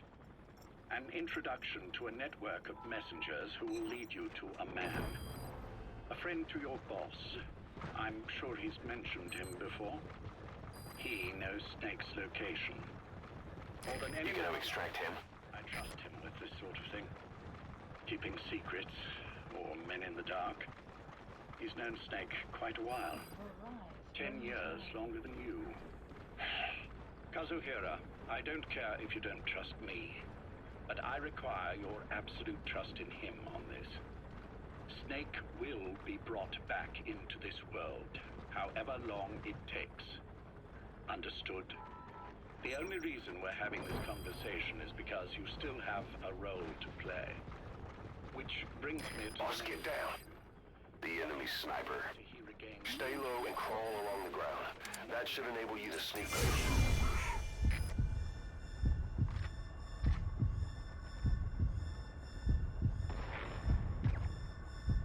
Need your help again. So when he does, I promise you'll be the first to know. The code phrase will be V has come to. I'll then mobilize all the necessary parties. Think of it as an overture to a prologue. Until then, do what you like. Just be ready when the time comes.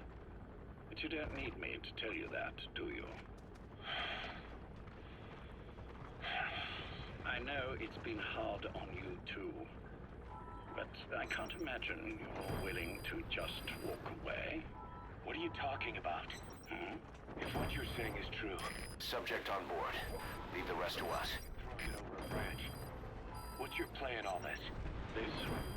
This is for Snake. So that he survives after he wakes up. Nothing... You gonna extract him? After that, I don't care what you do. Then tell me something. Go on. I only joined you after I found out what you were after. To make the world one, you need Snake for that. And he's already done a hell of a lot for you. He has. So on some level at least, I think you're being straight with me. Then why'd you do that to him? I get what you were trying with Paz. You wanted to get Snake any way you could. But after that, what you did, how could you do that to him? After that, wasn't me. You may not believe this. He's coming too. Roger that. This may happen. My organization has many arms. It's just going to take a little longer before we're all on the same page. I admit, I may have been lax in my supervision, but something like that will not happen again. Whatever. One day, I'll know the truth.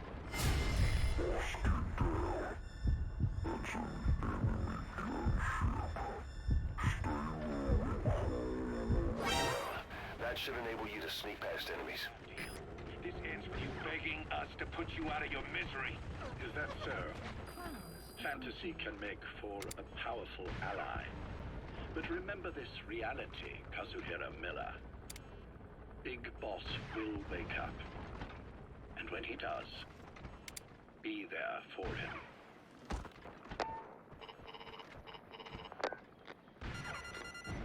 Major, I wondered whether you'd really call.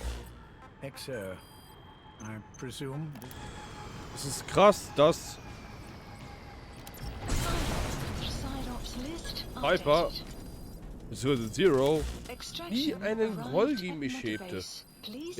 Im Gegenteil, er hat Big Boss das Leben gerettet. Wie krass ist das denn? Hat er mal gedacht gehabt, der will Big Boss mit allen Mitteln vernichten und umbringen? Nee, gar nicht. Er hat so viel Respekt vor Big Boss, er hat ihn wirklich verehrt. Er hat immer Respekt vor ihm gehabt. Er hat nicht seine Meinung geteilt, ja, in vielen Punkten. Und die Kontrolle immer ist besser als eine freie Welt. Aber hat immer Respekt, was er getan hatte. Das ist so heftig, Leute. Das ist einfach so sein Leben hier. Hätte ich längst ranziehen können. Oder gar nicht mehr. Im Gegenteil.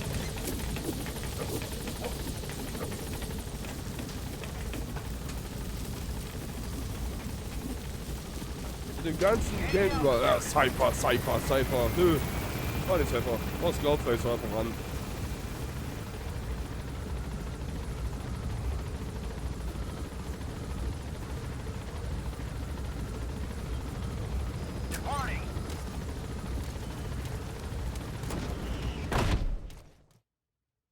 Extraction arrived at Mother Base.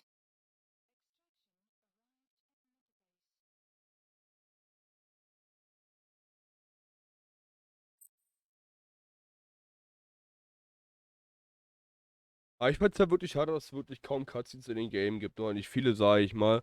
Und das meiste, sage ich mal, in Kassettengesprächen, sage ich mal, aufgeführt wurde. Finde ich ein bisschen schade, ne, klar. Aber das Schöne ist, die Cutscenes, also zumindest die Audio-Files, sind so 3D-lastig, dass du selbst die Geräusche rundherum hörst. Und dich halt bildlich vorstellen kann, wie ein Hörspiel quasi, was da in der Szene abgeht. Geil.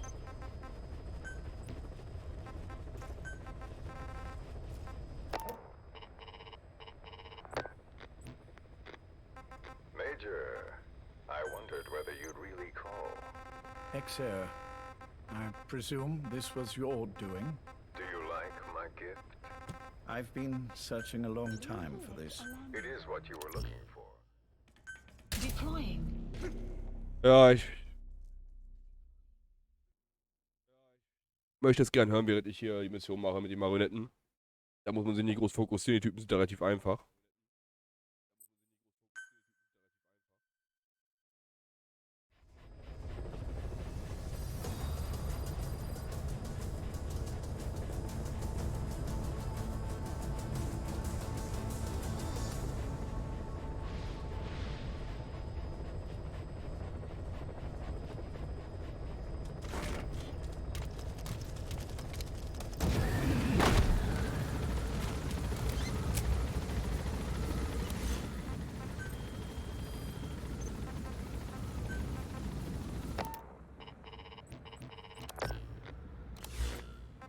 Major, I wondered whether you'd really call.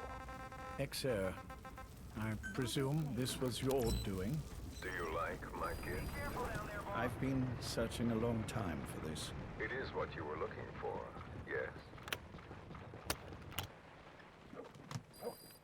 The winged dagger of a comrade lost to the sands of Egypt. He served under the boss back in Rayforce. I delivered this pin to her after his death. We were both so very young. From that moment on, she never let it leave her side. She was still carrying it in Selino-Yarsk. How about the back?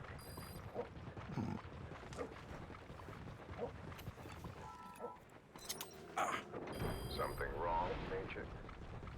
Nothing, just pricked my finger. The back. The scar is there, just as I remember it. And this white stitching on the back. From the white berets the SAS wore in the early days.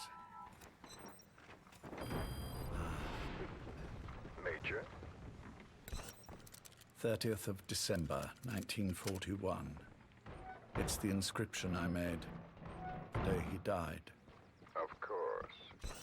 His body was never recovered.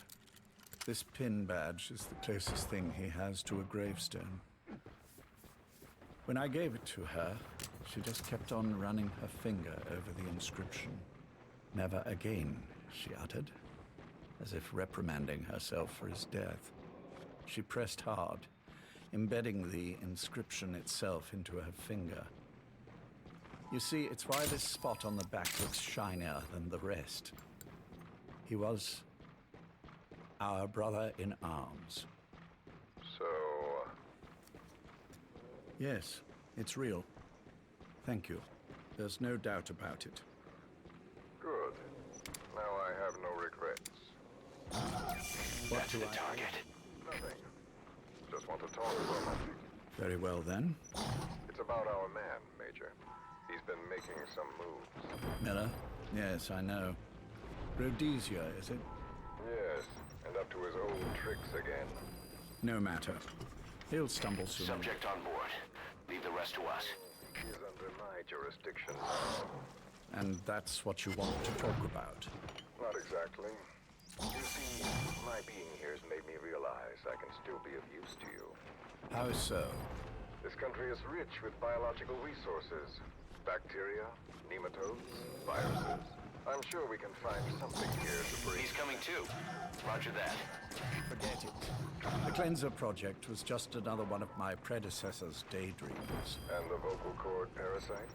We're an excellent test case for reverse evolution. Nothing more. What matters now is the genetics technology. You gotta extract him. With genetics, the clumsiness in targeting an entire race isn't an issue. We can target specific individuals. No need to breed multiple generations of parasite just to get results. Don't be quaint, Exo. Once the Cold War is over, our enemies won't be so clearly defined. Using human to learn... He's coming too. Roger that. Electronic network will span the globe, and our enemies will blend right into it. You may be right. But will people really settle for an enemy they can't see? You gonna extract him? Feel righteous. Need to see the evil in the enemy they fear. Without it, they'll turn their aggressions inward. Find an enemy inside. You know this is true. I see what you're saying. Just as those robbed of their parasites develop allergies and autoimmune diseases, a man robbed of his enemy develops self-destructive tendencies. And I know all the symptoms. Ethnic conflict, religious strife, terrorism. And with asymmetrical conflict, deterrence is a joke. That's why we must depend on information control. People need an appropriate context for their lives. A context that's stimulating without being destructive. That balance is the basis of equilibrium.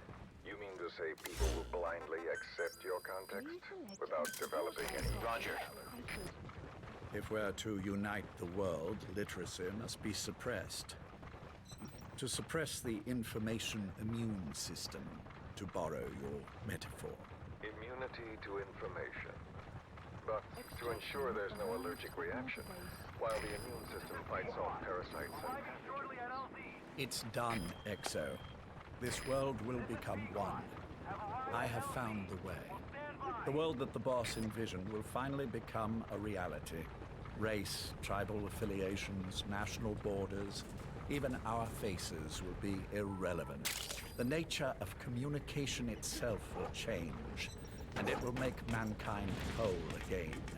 Some things can't be undone. My face was taken from me. There's no taking that back. A face means nothing when one's soul is able to communicate directly with another. I have no intention of hiding behind your technological veil, Major. I wear my broken visage, this skull in the open, so that I may never forget what I've lost. You. Extraction arrived at Mother Base. Ja, da merkt man schon, dass Scarface sich langsam gegen Zero auflehnte.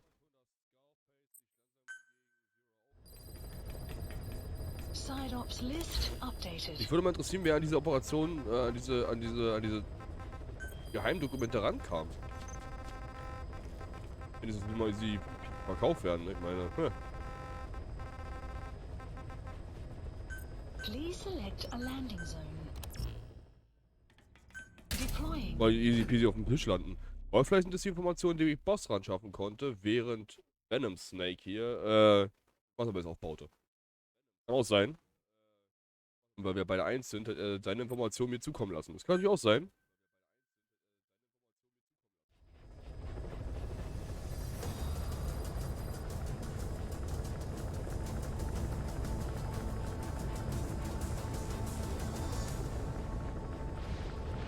Wie viele Nebenmissionen gibt's hier noch? Alter. Oh, der ist auch noch beschäftigt hier.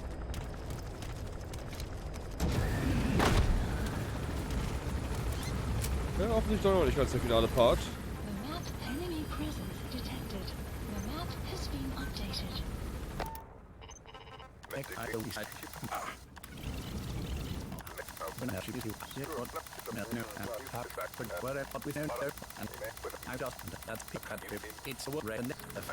What are you? The chain of retaliation is what will truly bind this world together as one.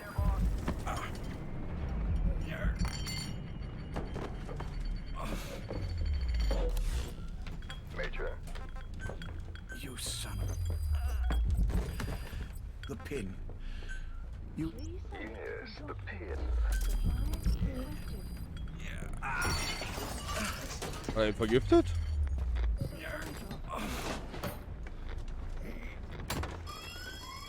It's too late. They can't extract it. You see, Major, some things can't be undone. How did you find me? The girl. You made her talk. I'm sorry I couldn't visit or thank you in person, but it has been lovely chatting. And now that I know you're no longer interested in the garden, it's time for you to step aside.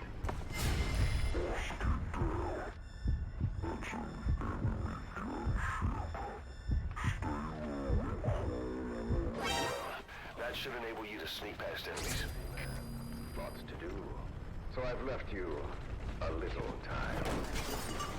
Go to hell. How dare you? You planned this all along. Had your own agenda. All these years. Yeah. Now you see, the world can never truly become one. But the boss... You've been wrong.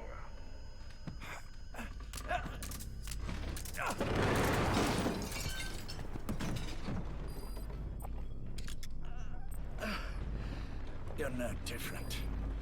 Just like him. None of you understand the world she saw. I would say the same to you, Major.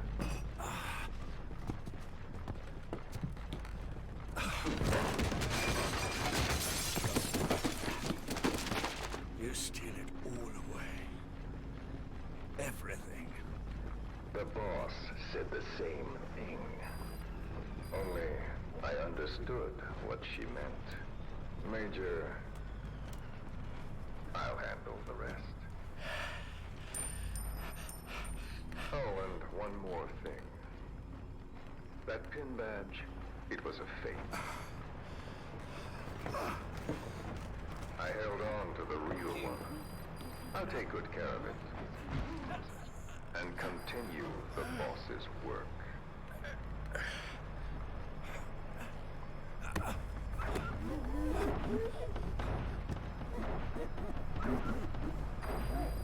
Not good. Don't let your buddy die, Snake. I'm pulling them out of there. Yep.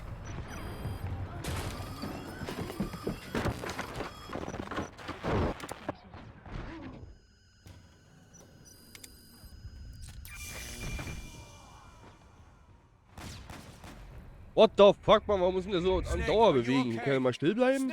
Meine Fresse.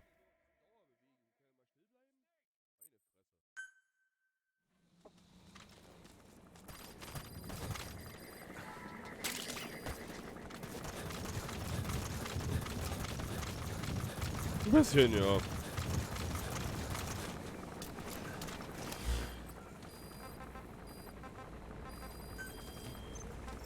Ja, es ist auch schwer zu fokussieren, wenn man dahin hört und dahin hört, aber ich will alles letztendlich machen. Du bist super Snake? Go.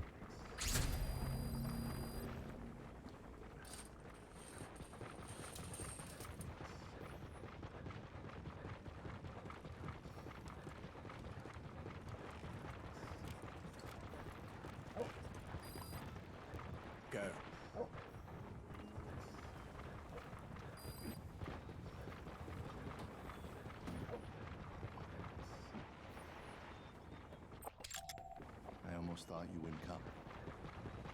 Well, you're supposed to visit Boss, hospital. get down. The enemy sniper. Stay low and crawl along the ground. Players know how to keep a secret. The trip to the airport was a little dramatic. Das gibt's doch nicht, Mann, Alter. Er hat mich jetzt bitte gesehen. Ich sage, es ist offene Feld, man kann sich hier nicht verstecken.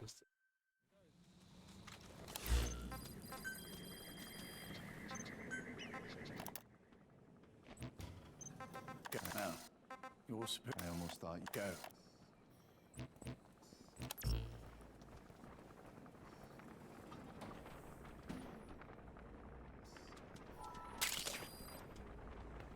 I almost thought you wouldn't come. Well, you're supposed to visit hospital before you die. How did you get here? friends at the SAS know how to keep a secret. The trip to the airport was a little dramatic. That's the target. Still, I've had smoother rides. Oh, look. Escorted myself with my tea. I won't be staying long. I understand.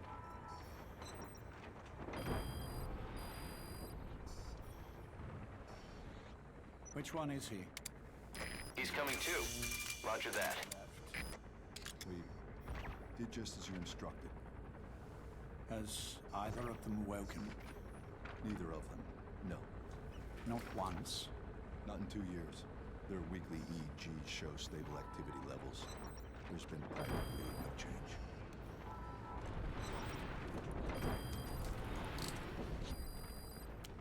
Jack, Subject on board. Leave the rest to us. it's me. You look fit to run a country mile. Every 4 hours, we move all of their muscles. Subjective. He's coming too. Roger that. Stable, but eventually, Yes, of course. we've done everything we can to ensure they're ready to move, should they wake up. Still, it's been a pretty long time.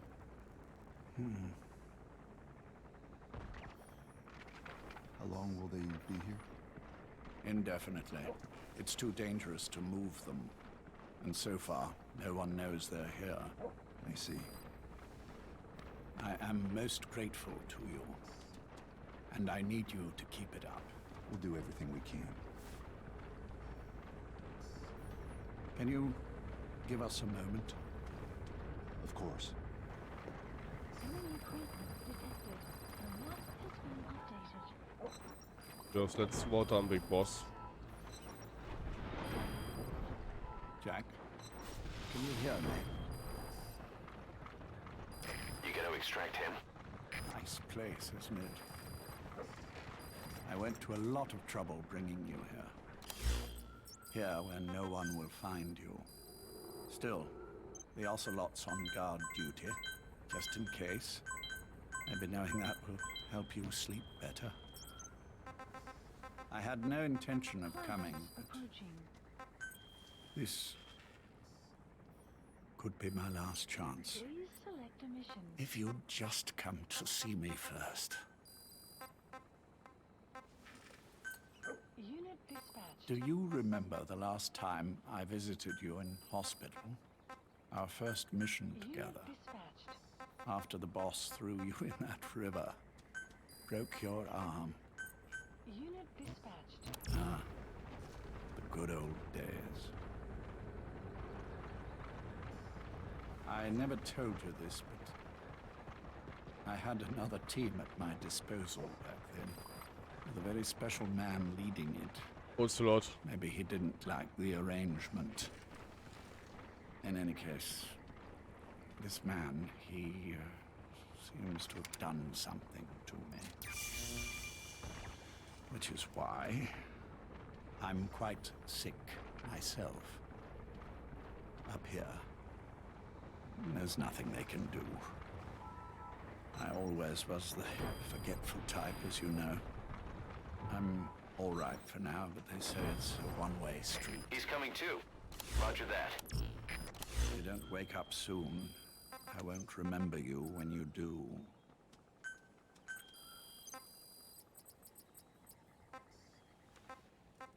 I don't mind about Please myself, supplies requested. but what he did to you, I can never forgive.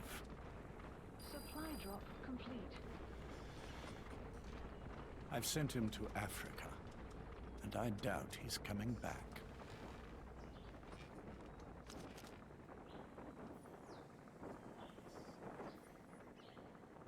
Jack, once your little holiday here is over, well, who knows when that will be? But anyway, I probably won't be around. I'll be somewhere even you can't find me.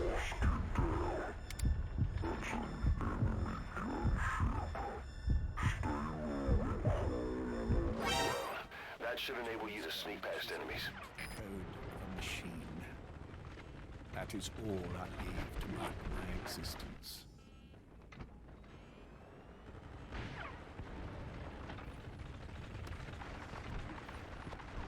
Wake up soon, old friend. Time is running short.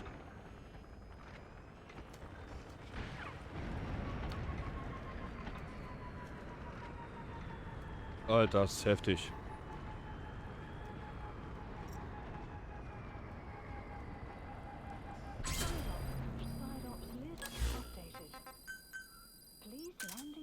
Roger.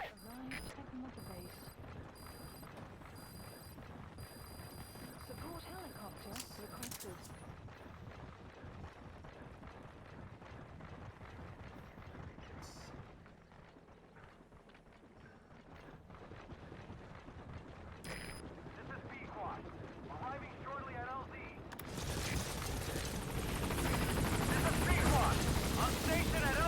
Das ist heftig. Er hätte öfter als voll gesehen.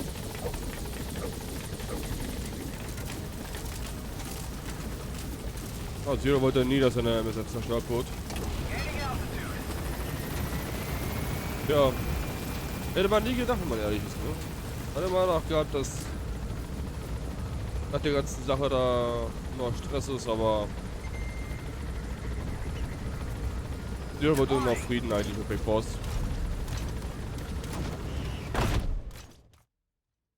Extraction arrived at Mother Base. Andernfalls ist er bei Big Boss zu weit gegangen, und ihm einfach mal Klone erzeugt.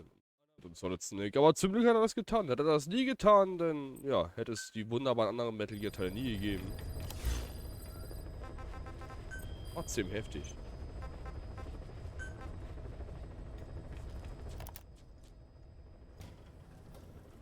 Ey.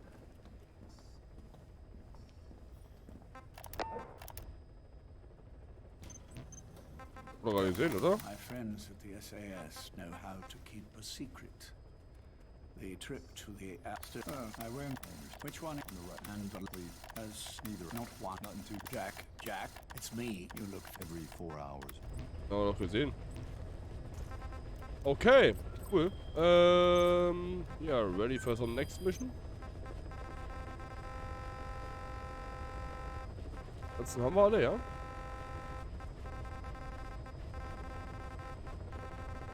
Kommen gleich zur nächsten. Please select a landing zone. Deploying. Ja, ich denke mal nicht, dass wir heute das Spiel durchspielen. Also werde ich das vermutlich morgen machen, den Rest. Das dauert nicht das Finale. Morgen ist dann das Finale offensichtlich. Ja, wie gesagt, ich werde alle Missionen machen, bis auf das Zielschießtraining. Ganz ehrlich, ja, ich habe Bock drauf. Aber ansonsten werde ich alles machen.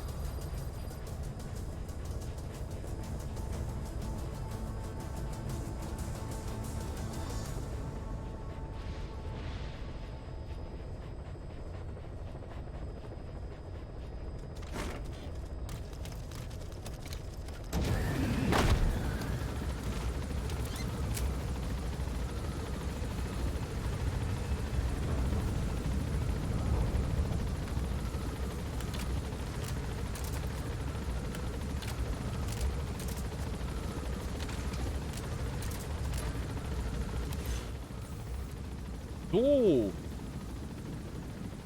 Ja, jetzt können wir uns ja mal ein bisschen mehr unterhalten, Leute. Sorry, dass ich gerade so lange ungesprächig war, aber was soll ich euch sagen? Nach den ganzen Gesprächen und so. Es ist halt schwer zu kommunizieren mit euch, gleichzeitig dazu zu hören, das Spiel zu spielen. Man muss schon mit das Internet sein, also deswegen habe ich mich jetzt gerade ein bisschen relativ ruhig gehalten. Ist ja wirklich wichtige Story im Punkt-Game, ne? Ist ja nicht heftig, was da abging, ne? Also, ja, auch interessant zu erfahren, dass Major Zero was gegen Big Boss hatte und auch gegen Angriff zog, ja. Aber den Angriff von der Mother Base doch zu heftig fand und, ja. Scarface wohl von Anfang an der Übeltäter war.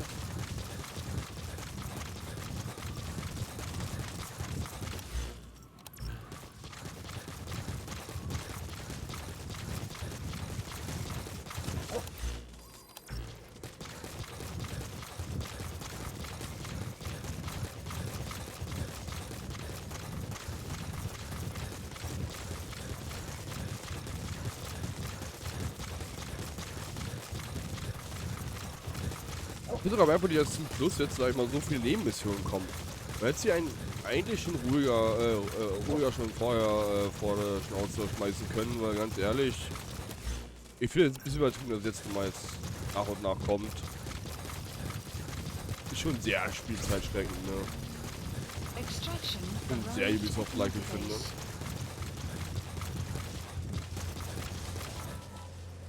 Du müsstest es ja nie machen, ne? Aber ich will es halt machen. Ja, ich werde die alles 100% machen, aber zumindest eine Nebenmission machen, die mir zusagen. Denn so fast alle.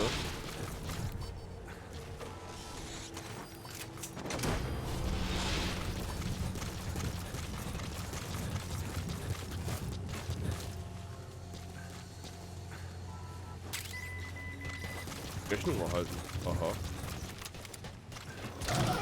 That's the target.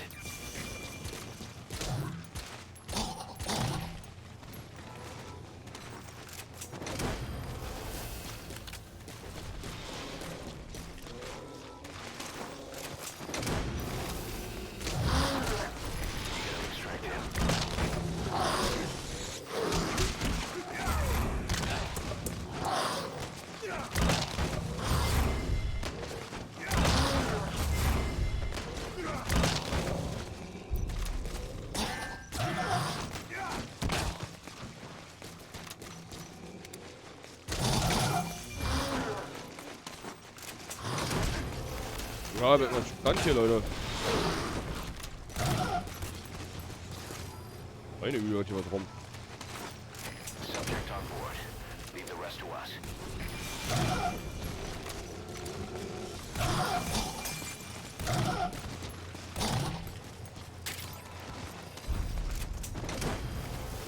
Junge, spiel ich gerade, also auch in Dead oder spiel ich gerade Metal Gear?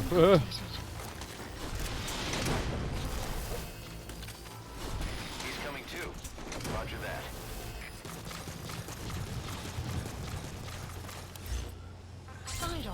Side ops list updated. Subject on board. Leave the rest to us. Arrived at Mother Base.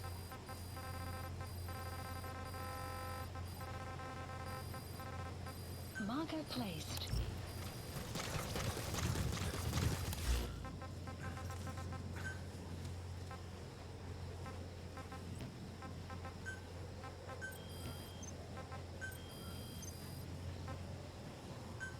Please select a drop point. Supplies requested. Vehicle drop complete.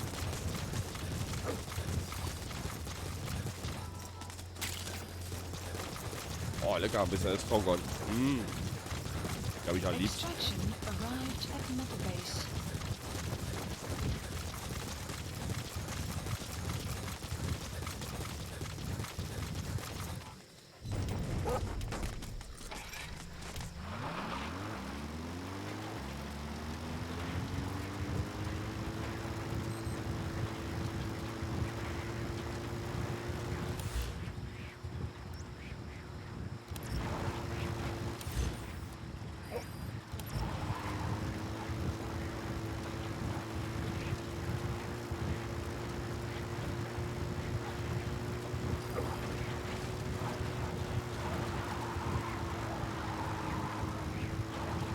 Da komm ich bitte nochmal ab, scheiß drauf.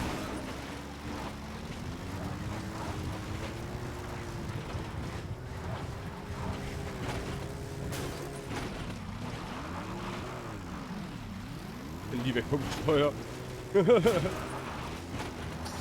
set shortly.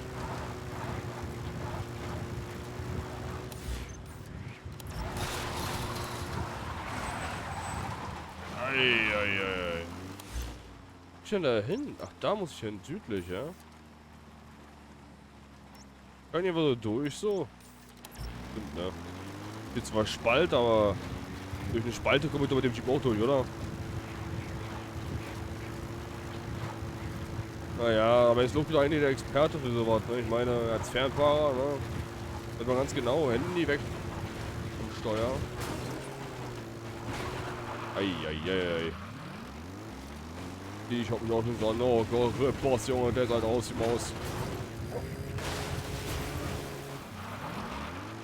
Ich hab immer so denkt sich so, you're not the real boss.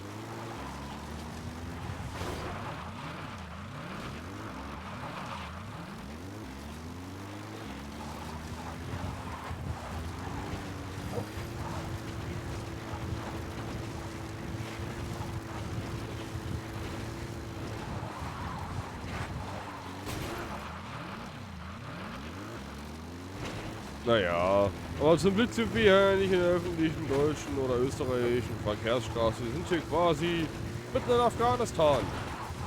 Und sitzen da, stelle ich mit dem Smartphone herumrenne. Zum Beispiel spiele in den 80er Jahren, zu der Zeit gab es nicht noch Smartphones. Der war zu der Zeit echt krass fortschrittlich ausgerüstet, ne? Muss man ja mal sagen an der Stelle.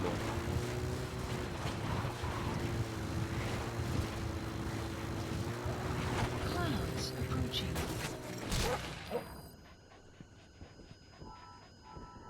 Genau das passiert. Extraction arrived at Mother Base.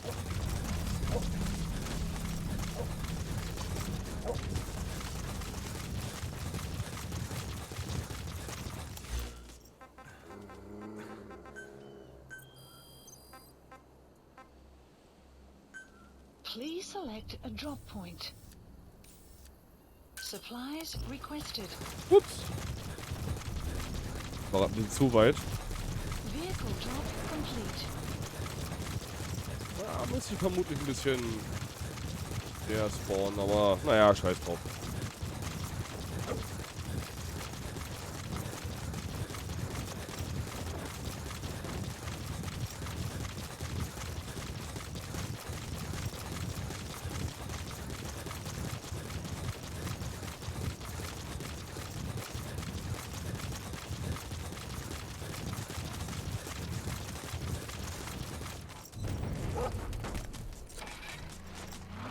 Ja, moin.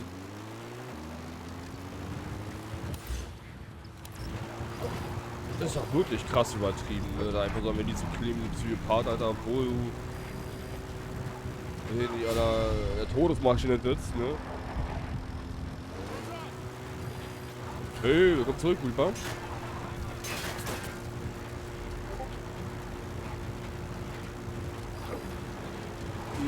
Naja, du hast einige Bänder verpasst. Zur Vorgeschichte von Phantom Pain. Quasi, was passierte noch in der Zeit, als Snake im Koma war. Aber ansonsten, Gameplay-technisch hast du nicht verpasst. Wir machen gerade nur jetzt ein Nebenmission abklappern. Ja, genau. Viel Kassettengequatsche, ne? Was halt war. Das war's dann aber auch eigentlich. Enemy presence detected. The map Ja moin, E-Beams. Der Schneeg.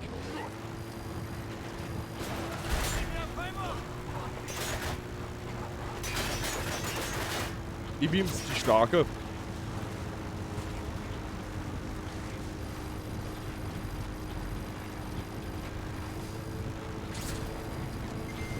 Danke für die Werbung. Yeet! Ein UFO!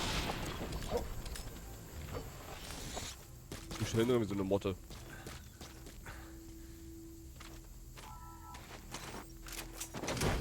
Hier blieb ein Lederschuh.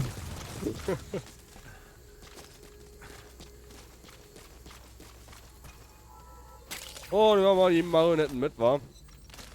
Ja, doch relativ gute Soldaten, die da infiziert sind meistens. Können wir halt neue brauchen zum Ende.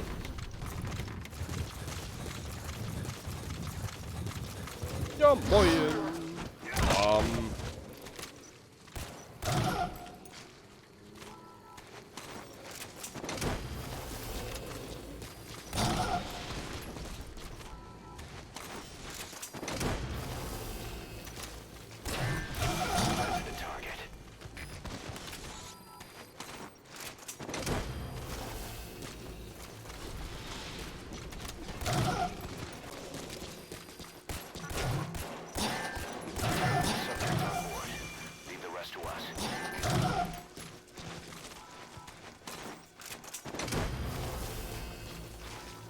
So eine easy Quest, Leute. Das Mohunag, ja, schwerer, Alter. You gotta extract him. You have arrived. Moin! Bam! In dein Gesicht.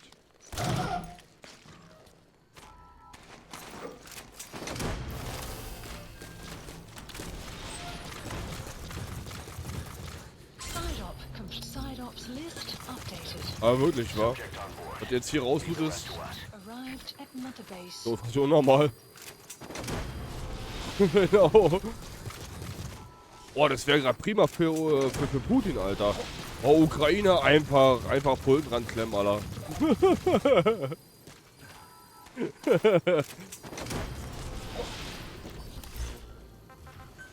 Okay, das war jetzt gerade fies. Das war gerade fies.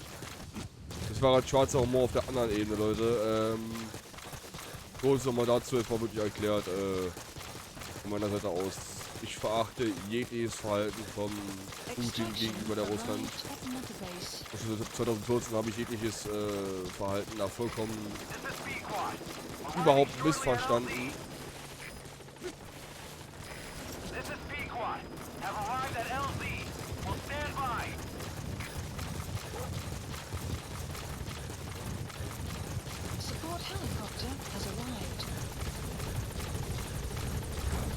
Aber man im Allgemeinen so gefragt, Leute. Es ist ja, ich diskutiere eigentlich ungern über ernste Themen. Bei Corona habe ich es wieder mal gemacht gehabt, aber auch da nicht gerne. Die Leute will ich aber auch gar nicht mehr. Aber was meint ihr? Glaubt ihr wirklich Tatsache, der Russe greift wirklich die Ukraine an und droht damit einen Weltkonflikt auszulösen? Oder denkt ihr, ach komm, der will nur Säbelrasseln, der will nur drohen, weil er mit seinem Drohnen bisher immer erfolgreich war und wieder heiße Luft von dem mehr nicht. Was meint ihr? Also ich find's krass. Also immer wieder meinen jungen Lebensjahren immer gesagt gehabt, ich bin froh, niemals in einen Weltkonflikt oder einen Kriegskonflikt reingeraten zu sein. Und ich habe mir wieder gesagt gehabt, ey, ich bin froh, dass ich das, was meine Großeltern und Urgroßeltern miterleben durften, nicht sehr miterleben zu müssen. Ich danke dafür Gott, wenn es einen gibt, dass ich das nie miterleben durfte. Aber so langsam, ja, steht alle Zeichen wieder auf Rot plötzlich.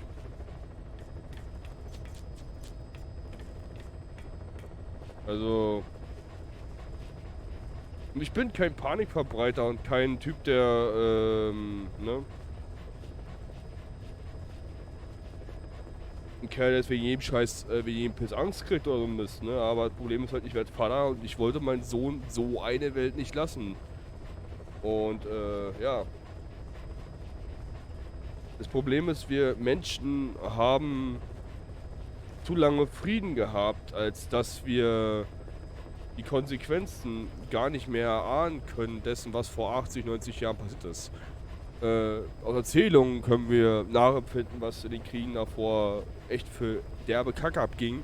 Aber selbst jemand wie Putin weiß gar nicht, was Krieg richtig ist. Und heißt, wir sind in dem Punkt zu sehr vergesslich geworden und haben vergessen, was das für Auswirkungen hat.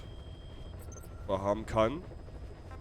Aber unsere Technologie ist deutlich fortschrittlicher und das können wir noch besser töten als vorher. Und das macht es nicht besser, Leute. Ich habe da echt Respekt vor langsam. Und ich rede nicht mal von Atomwaffen. Ich rede nicht mal von Atomwaffen. Das ist ein harmloses wahrscheinlich. Das ist ein harmloses, würde ich meinen.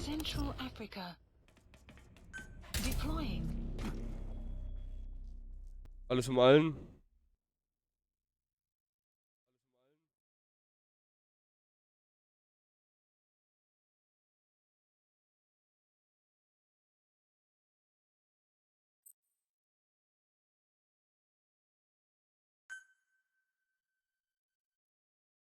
Naja, das Ding ist halt, ich bin kein Militärexperte und werde es auch hoffentlich nie sein, aber dafür, dass das Ganze bloß eine Drohung sein soll und ein Säbelrasseln ist das, was Russland bereits ausgegeben hat an militärische Infrastruktur, was er mobilisiert, was ja auch jeden Meter, der davor ist mit seiner Armee, kostet so viel Kohle, Leute.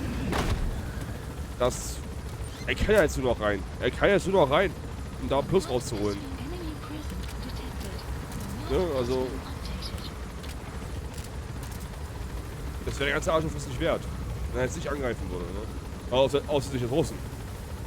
Deswegen, es ist schon...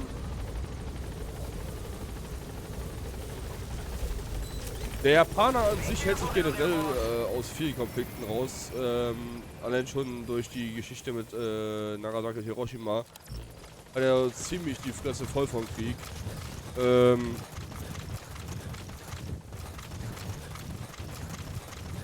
Ja, da denkt sich der Japaner auch so, nee du, da habe ich keinen Bock mehr drauf. Nee. Beim Chinesen sieht das besonders aus.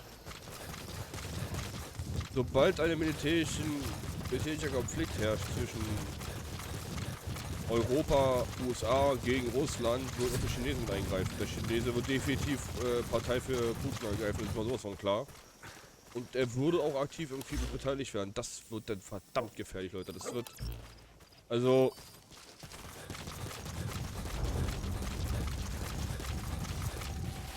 Man kann nicht mal sagen, wer kräftetechnisch stärker wäre, weil das Problem an der Sache ist, die alle sind OP. Jeder von denen ist immer übelst OP, um die Welt einfach mal vernichten zu können, wenn sie Bock drauf haben. Insofern, deshalb finde ich auch die Aussage von Militärexperten, von denen ich gestern einen Bericht gelesen hatte, die meinten, naja, nukleare Abschreckung wird dieser Krieg auch nicht sein. Weil es war ja im Kalten Krieg so gewesen. Das wird diesmal nicht passieren, weil das Kräftegleichgewicht ist 50-50. Ne? Damals gab es einen Kalten Krieg so, wer kann die längsten Raketen ballern. Deswegen auch die Mondlandung, die ja nur für den interplanetaren Landungsflug angelegt ist. Alles Farce. Es geht natürlich darum, dass also Raketenantriebe gebaut werden, um Langstreckenraketen zu bauen. Und damals waren sie halt eingeschränkt von Reichweiten.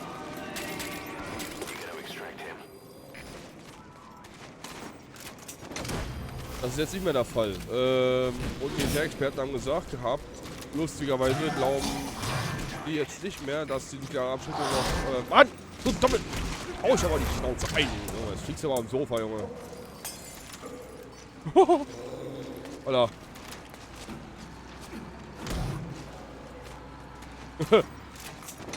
Jedenfalls, dass es jetzt sogar klug wäre, egal welches Land seine wenn er tatsächlich eine Rakete ballern möchte, das als erstes zu tun, weil sie davon ausgehen, erst bei der ersten Rakete ist die nukleare Abschreckung da. Das finde ich ganz, ganz gefährlich. Und die haben auch gesagt, ich habe auch einen Bericht beim Spiel, glaube ich, gelesen gehabt, dass es sogar klug wäre für Putin, wenn er Zentraleuropa angreifen würde mit einer Rakete, um dann alles rundherum zu destabilisieren. Wo ich mir denke, Alter, Rakete auf meinen Arsch, Alter. Also es ist nicht unangenehm gerade. Vielleicht ist auch alles Panikmacher wie mit Corona selber, ja. Wer weiß. Ja, Corona war ja eine Gefahr. Es ist ja nicht, dass es so ungefährlich ist, aber ihr wisst, was ich meine.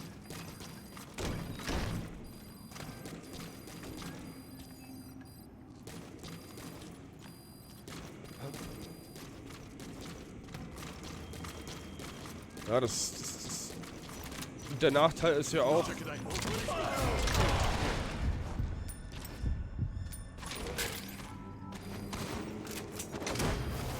Was ja auch noch erschwerend hinzukommt, ist, Drohnen. Immer muss man selber groß in welchen Einsätzen los, weil, ja... Vom Joystick aus Typen töten, nur im echten Leben diesmal. Nicht gerade geil. Hinzu kommt auch die Entfernung. Ne? Die Entfernung, ich glaube, die Entfernung zwischen uns zu Amerika ist deutlich höher als die Entfernung zwischen Russland zu uns. Ne? Vor allem, weil wir einen riesen Kontinent zu Wasser auf dem Boden haben. Ne? Heißt, der Amerikaner kann gar nicht so Verstärkung schicken, wie der Russe hier marschieren kann, easy. Auf Landwegen. Und da wird es pervers langsam. Wenn das auch ein Bodenkrieg wird. Also, schmeckt nicht. Überhaupt nicht.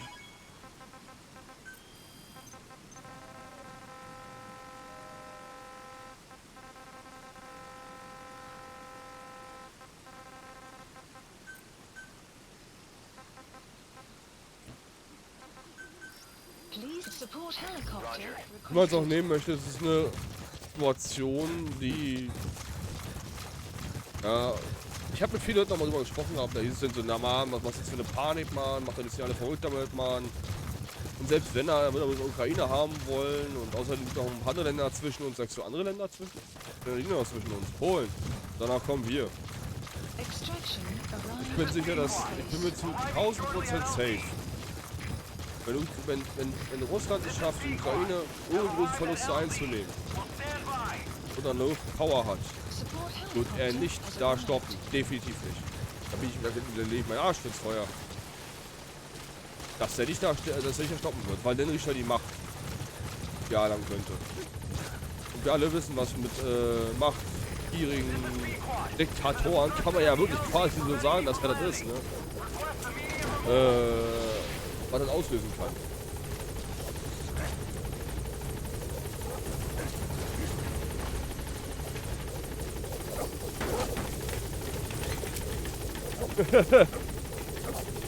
Wohl mit der Ermittlung gewesen, weiter streamen.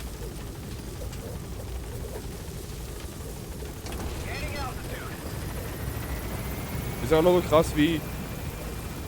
Ja, es ist ja wohl ein Dokument sichergestellt worden vor 1 oder 2 Tagen, was ja einige Nachrichten gesagt haben, geleakt haben, dass die USA, die US-amerikanische Geheimdienst, die CIA, mitteilte, dass ein Angriff auf Mittwoch geplant war.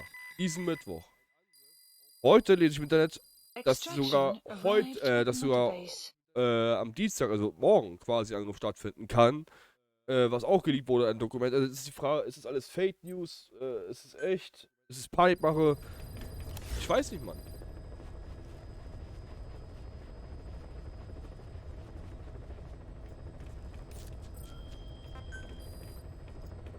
Schon ein ernstes Thema, Mann. Aber ich nehme mich halt selber das Fenster und sag einfach mal, wenn Corona ein Problem war, für viele, dann haben wir jetzt ein richtiges Problem. Tatsache, der Russe ernst macht. Der Russe ernst macht, haben wir ein richtiges Problem. Dann haben wir ein Problem. Kannst du mit Corona gar nicht mehr vergleichen, Alter.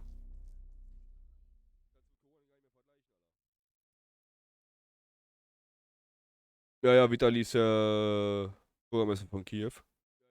Wo ich ein bisschen schmunzeln musste, als es hieß, wir brauchen Unterstützung, wir brauchen Waffen, wir brauchen Hilfe und Deutschland wurde 2000 Helme überschickt. Vitali meinte so, dein Ernst jetzt? Ist das ein Witz? Ich kann verstehen, dass, ich weiß nicht, wie die anderen Länder zu Russland stehen, aber ich glaube, Deutschland ist tatsächlich das einzige Land in Europa, was ein relativ gepflegtes Gentleman's Agreement miteinander hat, so ein bisschen so, mit ihren Nord Stream und den Gasdeals und so. Die haben zwar gesagt, dass wir beziehen wohl 55% aus Russland Gas und Erdöl. Und es wäre möglich, wenn sie den Gas abdrehen würden, oder wir abdrehen würden, das woanders zu bekommen. Es wäre sogar relativ zeitig möglich, wenn wir große Reserven ohne große Verluste umstellen zu können, anderen Ländern.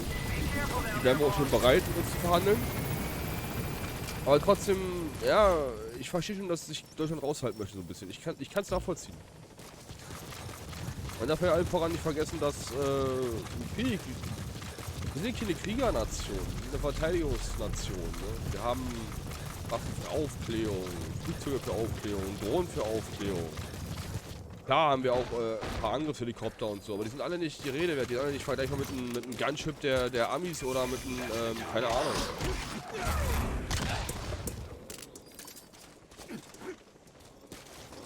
Oder mit einer Apache, ne? Also, wir sind echt noch eine Stück weit von was entfernt, ne? Dass man sagen könnte, hey, wir könnten Tatsache,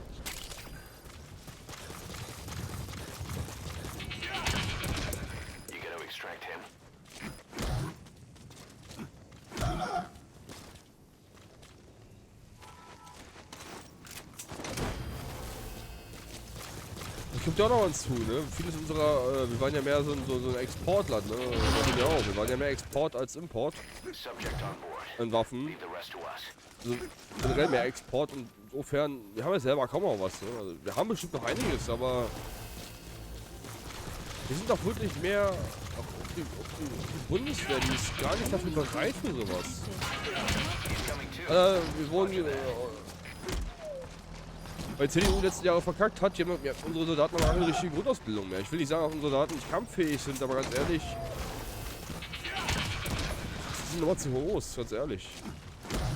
Alter, unsere Verteidigungsministerin zog vor, bei der CDU, Alter, war vorher Familienministerin, verdammte Scheiße, Alter. Die Bundeswehr war für ihn eine Spielwiese und nicht wirklich was Ernstes. Das ist ein Pakt, das ist keine Hasspredigt oder so. Das ist selber so. Ich habe von Kumpels erzählt bekommen, die in der Bundeswehr waren, da wurde mehr gesoffen als was anderes.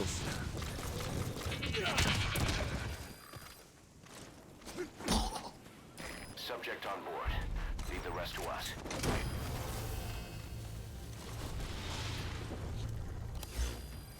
Ja, genau. Wir haben ja in Europa niemals damit gerechnet, sondern aber in Deutschland niemals gerechnet, dass wir jemals wieder in den kriegerischen Konflikt kommt.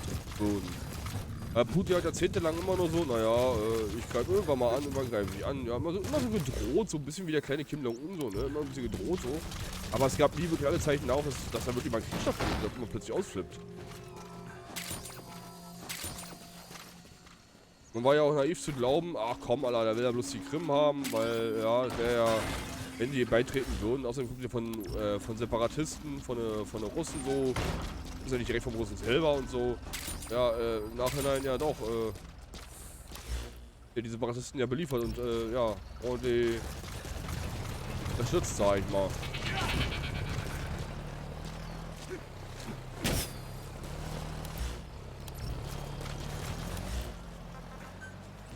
Ja, ich sag's euch.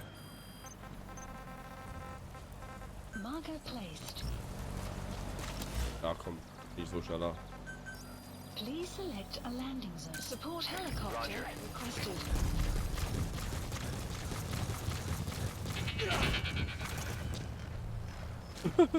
Ja, rumschwabbelt, Alter. Bin ja so lustig.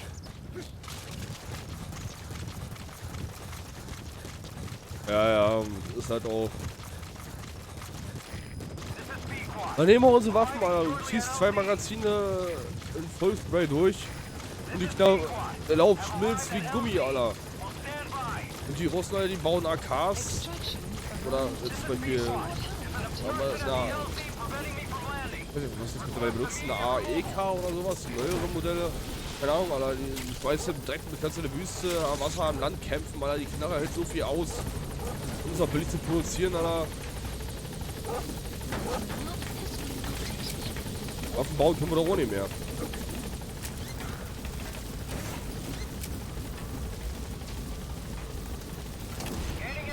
Ja, wir sind zu sehr auf Aufklärung, zu viel auf Spionage aus, anstatt auf Angriff. Kannst vergessen.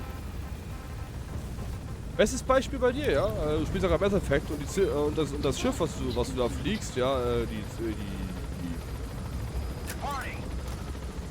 Normandie, genau, so heißt das Schiff. Normandie, Mann, die würde niemals in einem kriegerischen Einsatz Platz finden. Das ist ein Spionageschiff. Hat zwar ein bisschen Bewaffnung, aber ist keinesfalls für einen Offensivkrieg gedacht, das Schiff. Das wäre für Aufklärung und Spionage gedacht, mit einem kleinen Trupp. So sind wir auch drauf, so. Das ist keinesfalls so.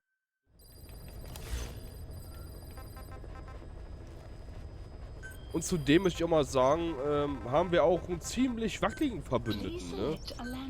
Der Amerikaner, es ist ein sehr zwiespaltenes Land. Also, wenn jetzt die griechische Handlung stattfindet mit Russland und China, muss der Krieg innerhalb von 4 Jahren beendet sein. Weil kommt dann wieder ein Trump an der Macht oder ein anderer Affe, der so ähnlich tickt, sind wir alle auf uns allein gestellt und der Russe überrennt einfach ganz Europa. Ist scheißegal. Immer vor Augen halten. Ja, ganz ehrlich, stell dir mal vor, jetzt wäre Trump an der Macht.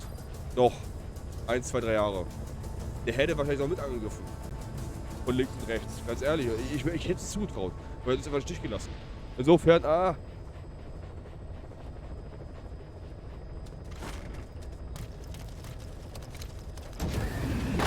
naja, momentan schiebt da die USA was. etwas los. Aber dessen, was der Russe da auffährt, ist das eigentlich schon ein Witz. Hat aber auch einen bestimmten Grund, weil, wie ja schon oft erwähnt wurde, man will halt einen kriegerischen Konflikt zwischen Russland und Amerika vermeiden, weil sobald eine Kugel von einem Amerikaner einen Russen trifft, umgekehrt, gibt es einen Witz. Definitiv. Weil dann nehmen die Amerikaner diesen Akt des Angriffs persönlich. Und da geht's richtig ab. Dann geht es nicht mehr nicht mehr um Ukraine, um die Krim und Europa, dann geht es um ganz andere Kaliber bei den Ami. Das wissen die Russen, das wissen auch die Amerikaner. Insofern, ganz schwieriges Thema, Alter. Ich hoffe immer noch darauf, ich bin einfach bei der Meinung vom unseren Kanzler Scholz, ich hoffe, dass man immer noch eine diplomatische Lösung findet, beziehungsweise, keine Ahnung, dass mal Putin nur chillt. Er soll einfach mal nur chillen, Mann. Ja? Ukraine gibt ihm keinerlei taktischen Vorteil, die Ukraine gibt ihm keinerlei Macht, die gibt ihm keinerlei Rohstoffe, so reich ist das Land nicht. So viel Bodenschätze hat das Land auch nicht. Ganz ehrlich, Ukraine und Georgien geben ihm nichts, Alter, außer ein bisschen Abstand zu Europa. Sieht Europa aus, als ob sie jemals angreifen würde? Europa ist eine Bankenlobby, Alter. Keine Kriegslobby, Alter. So bleibt doch mal entspannt, Mann. Wer tut denn irgendwas? Aber genau das ist vielleicht der Punkt. Weil Europa macht sich langsam von Russen unabhängig. Weil das Thema erneuerbare Energien. Wir verzichten auf brennbare Rohstoffe, wir verzichten auf Erdöl, auf Gas, etc. pp. Weil wir jetzt immer mehr auf erneuerbare Energien. Insofern bumsen wir den Russen schon extrem wirtschaftlich, dass er seine Machtposition langsam gefährdet sieht. Seine Wirtschaftsposition gefährdet sieht. Weil so reich ist Russland nicht mehr wie früher. Das ist mal ein Fakt. In anderen Worten steht er mit dem Arsch an der Wand und hat gar keine andere Möglichkeit, als so zu handeln, wie er jetzt handelt. Man muss es irgendwo auch ein Stück weit verstehen, aber hey, meine Wirtschaft macht wirklich schlecht. Ich muss einen Krieg starten. Das ist jetzt auch nicht gerade die feine Englische.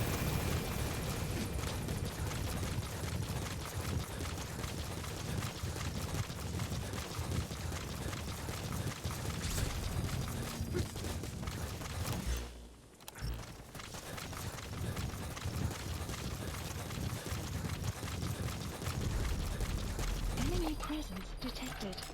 Analysis complete. Ja, ich sag's euch.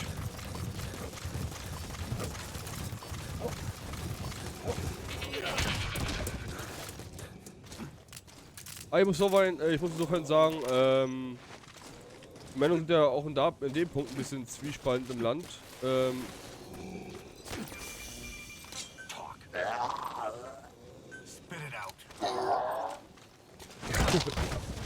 Ich muss aber dazu sagen, ich bin im Augenblick als froh, dass sich Deutschland so ein bisschen raushält. Weil wir überall Weltpolizei mitspielen wollten mit den Amerikanern zusammen. In dem Punkt, nee, du. Lass mal gut sein.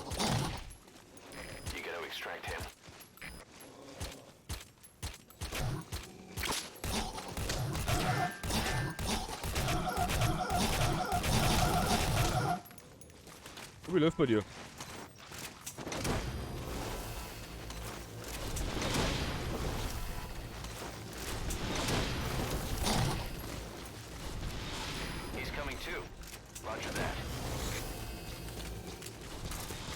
Extraction arrived at Mother Base.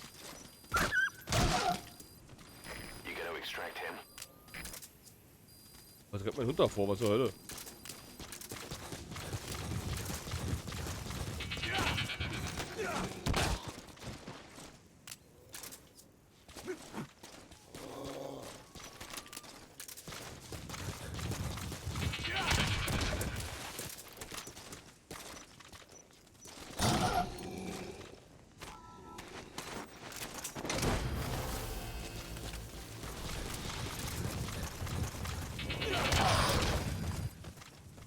Boah, ich hab gerade nicht den Helm von der Schulter gerissen. Krass.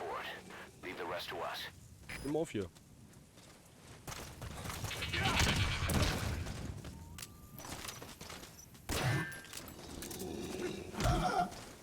Oh, dem so.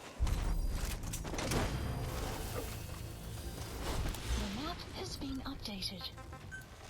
Kindly select our landing Naja. zone. Achso, eine Einsätze wie zum Beispiel Afghanistan und so. Ich habe von Anfang an verurteilt, das wird schief gehen. Ich habe von Anfang an gewusst. Damals schon wie heute. Ja. Aber okay. Ja, ich würde irgendwie da ein bisschen Krieg mitspielen und so. Ein bisschen, ja, okay, alles klar. Der Meinung sind wir so machen. Aber bei der Aktion, das ist eine Hausnummer, einige Hausnummern, einige Wolkenkratzer zu hoch. Also, ich finde da echt gut, dass er irgendwie raushält. Das Problem ist, wir sind immer noch eine Europäische Union, aber ja, wenn ich sowas lese wie, ja, Russland schickt 3 Schlachtkreuzer los, die da schicken so viele Soldaten los, so viele Waffen. Und ich denke, provoziert doch den Russen noch mehr, ist doch in Ordnung. Freunde, das Lustige ist, ich habe letztens gelesen gehabt, dass das Militärexperte meinte, es würde 2 Wochen dauern oder eine Woche dauern für den Russen, wenn er mit der Armee, die er jetzt hat, da vor der Türe einzumarschieren.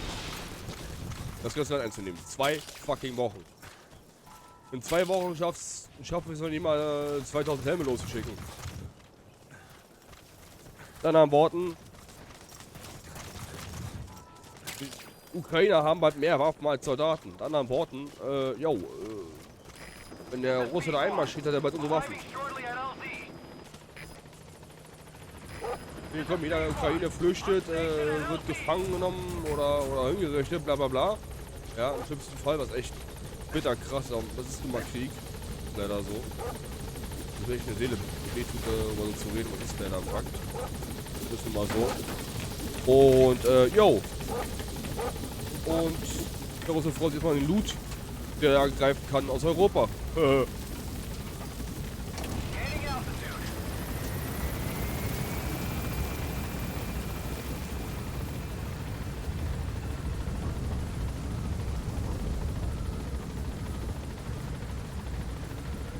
Ja. Und das Krasse ist jetzt auch eine kleine Real-Life-Story, bevor ich Feier mache. Ich habe eine Arbeitskollegin, ist Ukrainerin. Und wenn ich sie sehe, rede ich jedes Mal mit ihr über das Thema. Ihre Familie jetzt macht, was sie denkt und all sowas. Für mich ist das Thema ja sehr interessiert. Und sie selber hat mir selber gesagt gehabt, so, also vor einer Woche hat sie noch gesagt gehabt, naja, mein Gott, dann haben wir jetzt so langsam die Sachen gepackt gehabt, deswegen gehabt, da müssen jetzt nach Deutschland kommen wollen. Zu ihr und sie soll bitte mal meinen Chef fragen wegen dem Job und so, weil sie ganz gerne arbeiten wollen bei uns und bla bla bla, ne? Und das Schöne ist, ihre Familie hat auch ein positives Visum, nennt man das so? Dass du einfach mal ohne Probleme in Europa reisen kannst und einziehen kannst, weil du schon vorher, ich glaube, die haben mal, glaube ich, 5 Jahre lang hier gelebt oder so und deswegen haben sie einen positiven Streifen bekommen gehabt, dass sie jetzt wieder einziehen können, wenn sie wollen. Ich weiß nicht, wie man das nennt. Ich glaube, ihr wisst, was ich meine. Und ja, die haben da alles. Haus, Hof, Job, alles. Zum Glück wohnen sie in der westlichen Ukraine, aber die haben gesagt, wenn der Russe hier einmarschiert, Alter, haben wir echt ein Problem. Deshalb jetzt gefragt wurde, alles klar, ich frag mal Chef, ob sie bei uns jetzt arbeiten können, die Familie und so. Und will sich jetzt den nächsten Tag auf den Weg machen. Und ich finde das krass, den Gedanken, Alter. Ich finde das wirklich krass. Man einfach so seine Heimat verlassen zu müssen, weil der Nachbar dann ausflippt, Alter. Da hat nicht mal Nordkorea drauf, Alter. Nicht mal Nordkorea und Kim Jong-un hat so eine kackendreisten Eier, Alter. Heilige Scheiße. Es ist, ja. Da fehlen einem wirklich langsam die Worte. Was da abgeht. Wir leben im 21. Jahrhundert und ich dachte, wir hätten diese mittelalterlichen, barbarischen Zeiten. Ich dachte echt, diese mittelalterlichen, barbarischen Zeiten wären vorbei, ne? Wo Menschenleben, Menschenrechte mit Füßen getreten werden. Ich dachte echt, dass unseren Großeltern die Zeiten vorbei sind. Und noch vereinzelt ein paar konnte rumspinnen nach den alten Mittelaltertum und leben, okay. Aber ich hätte nicht gedacht, dass ein kultiviertes Land wie Russland, ja, so einen kranken Schritt macht. Aber Schritt machen möchte, vermeintlich. Ich will noch nicht sagen, dass es so der Fall ist, aber wie gesagt, alle Zeichen stehen auf Rot. Deswegen, es ist. Tut schon weh, Mann. Tut schon weh. Ich wünschte, ich hätte meinem Sohn eine bessere Zukunft anbieten können. Das, ehrlich. Aber es ist immer so, wie es ist. Hoffen wir aufs Beste. Man kann es mal wieder nicht ändern. Was ihr aber ändern könnt, ist, wenn ihr euch gut ablenken wollt von meiner Wenigkeit, dann würde ich euch ganz, ganz dringend raten, ein Follow dazu lassen. Und vor allem, wenn ihr es verpasst haben solltet, ja, geht mal ganz schnell bei YouTube rein. In meiner Infobox findet ihr alles, sowohl Discord als auch Twitch, ja, einfach draufklicken, mit der URL geleitet. Ne? Alles, was ich streame, wird da hochgeladen und da könnt ihr euch easy peasy von diesem ganzen negativen Einfluss, ja, einfach mal hinwegbeamen und einfach mal virtuell in meine Welt eintauchen und mit zusammen kommunizieren, streamen, etc. pp. Ja. Und damit würde ich sagen, habt einen wunderschönen Abend. Morgen, so gegen 17, 18 Uhr geht's dann weiter. Metal Gear Solid, denn das Projekt ist offensichtlich noch nicht beendet, ne? Wir so einen noch zu machen haben. Wir haben noch ein paar Marionettenmissionen zu machen und wenn das dann erledigt ist, steige ich wieder ein in die letzte Cutscene, die ich meinte von vorhin, die ich spielen möchte. Aufrechten möchte. Und ja, habt noch einen schönen Abend. Bis zum nächsten Mal, ne? Habt euch wohl. Euer Tanky. Tschüss.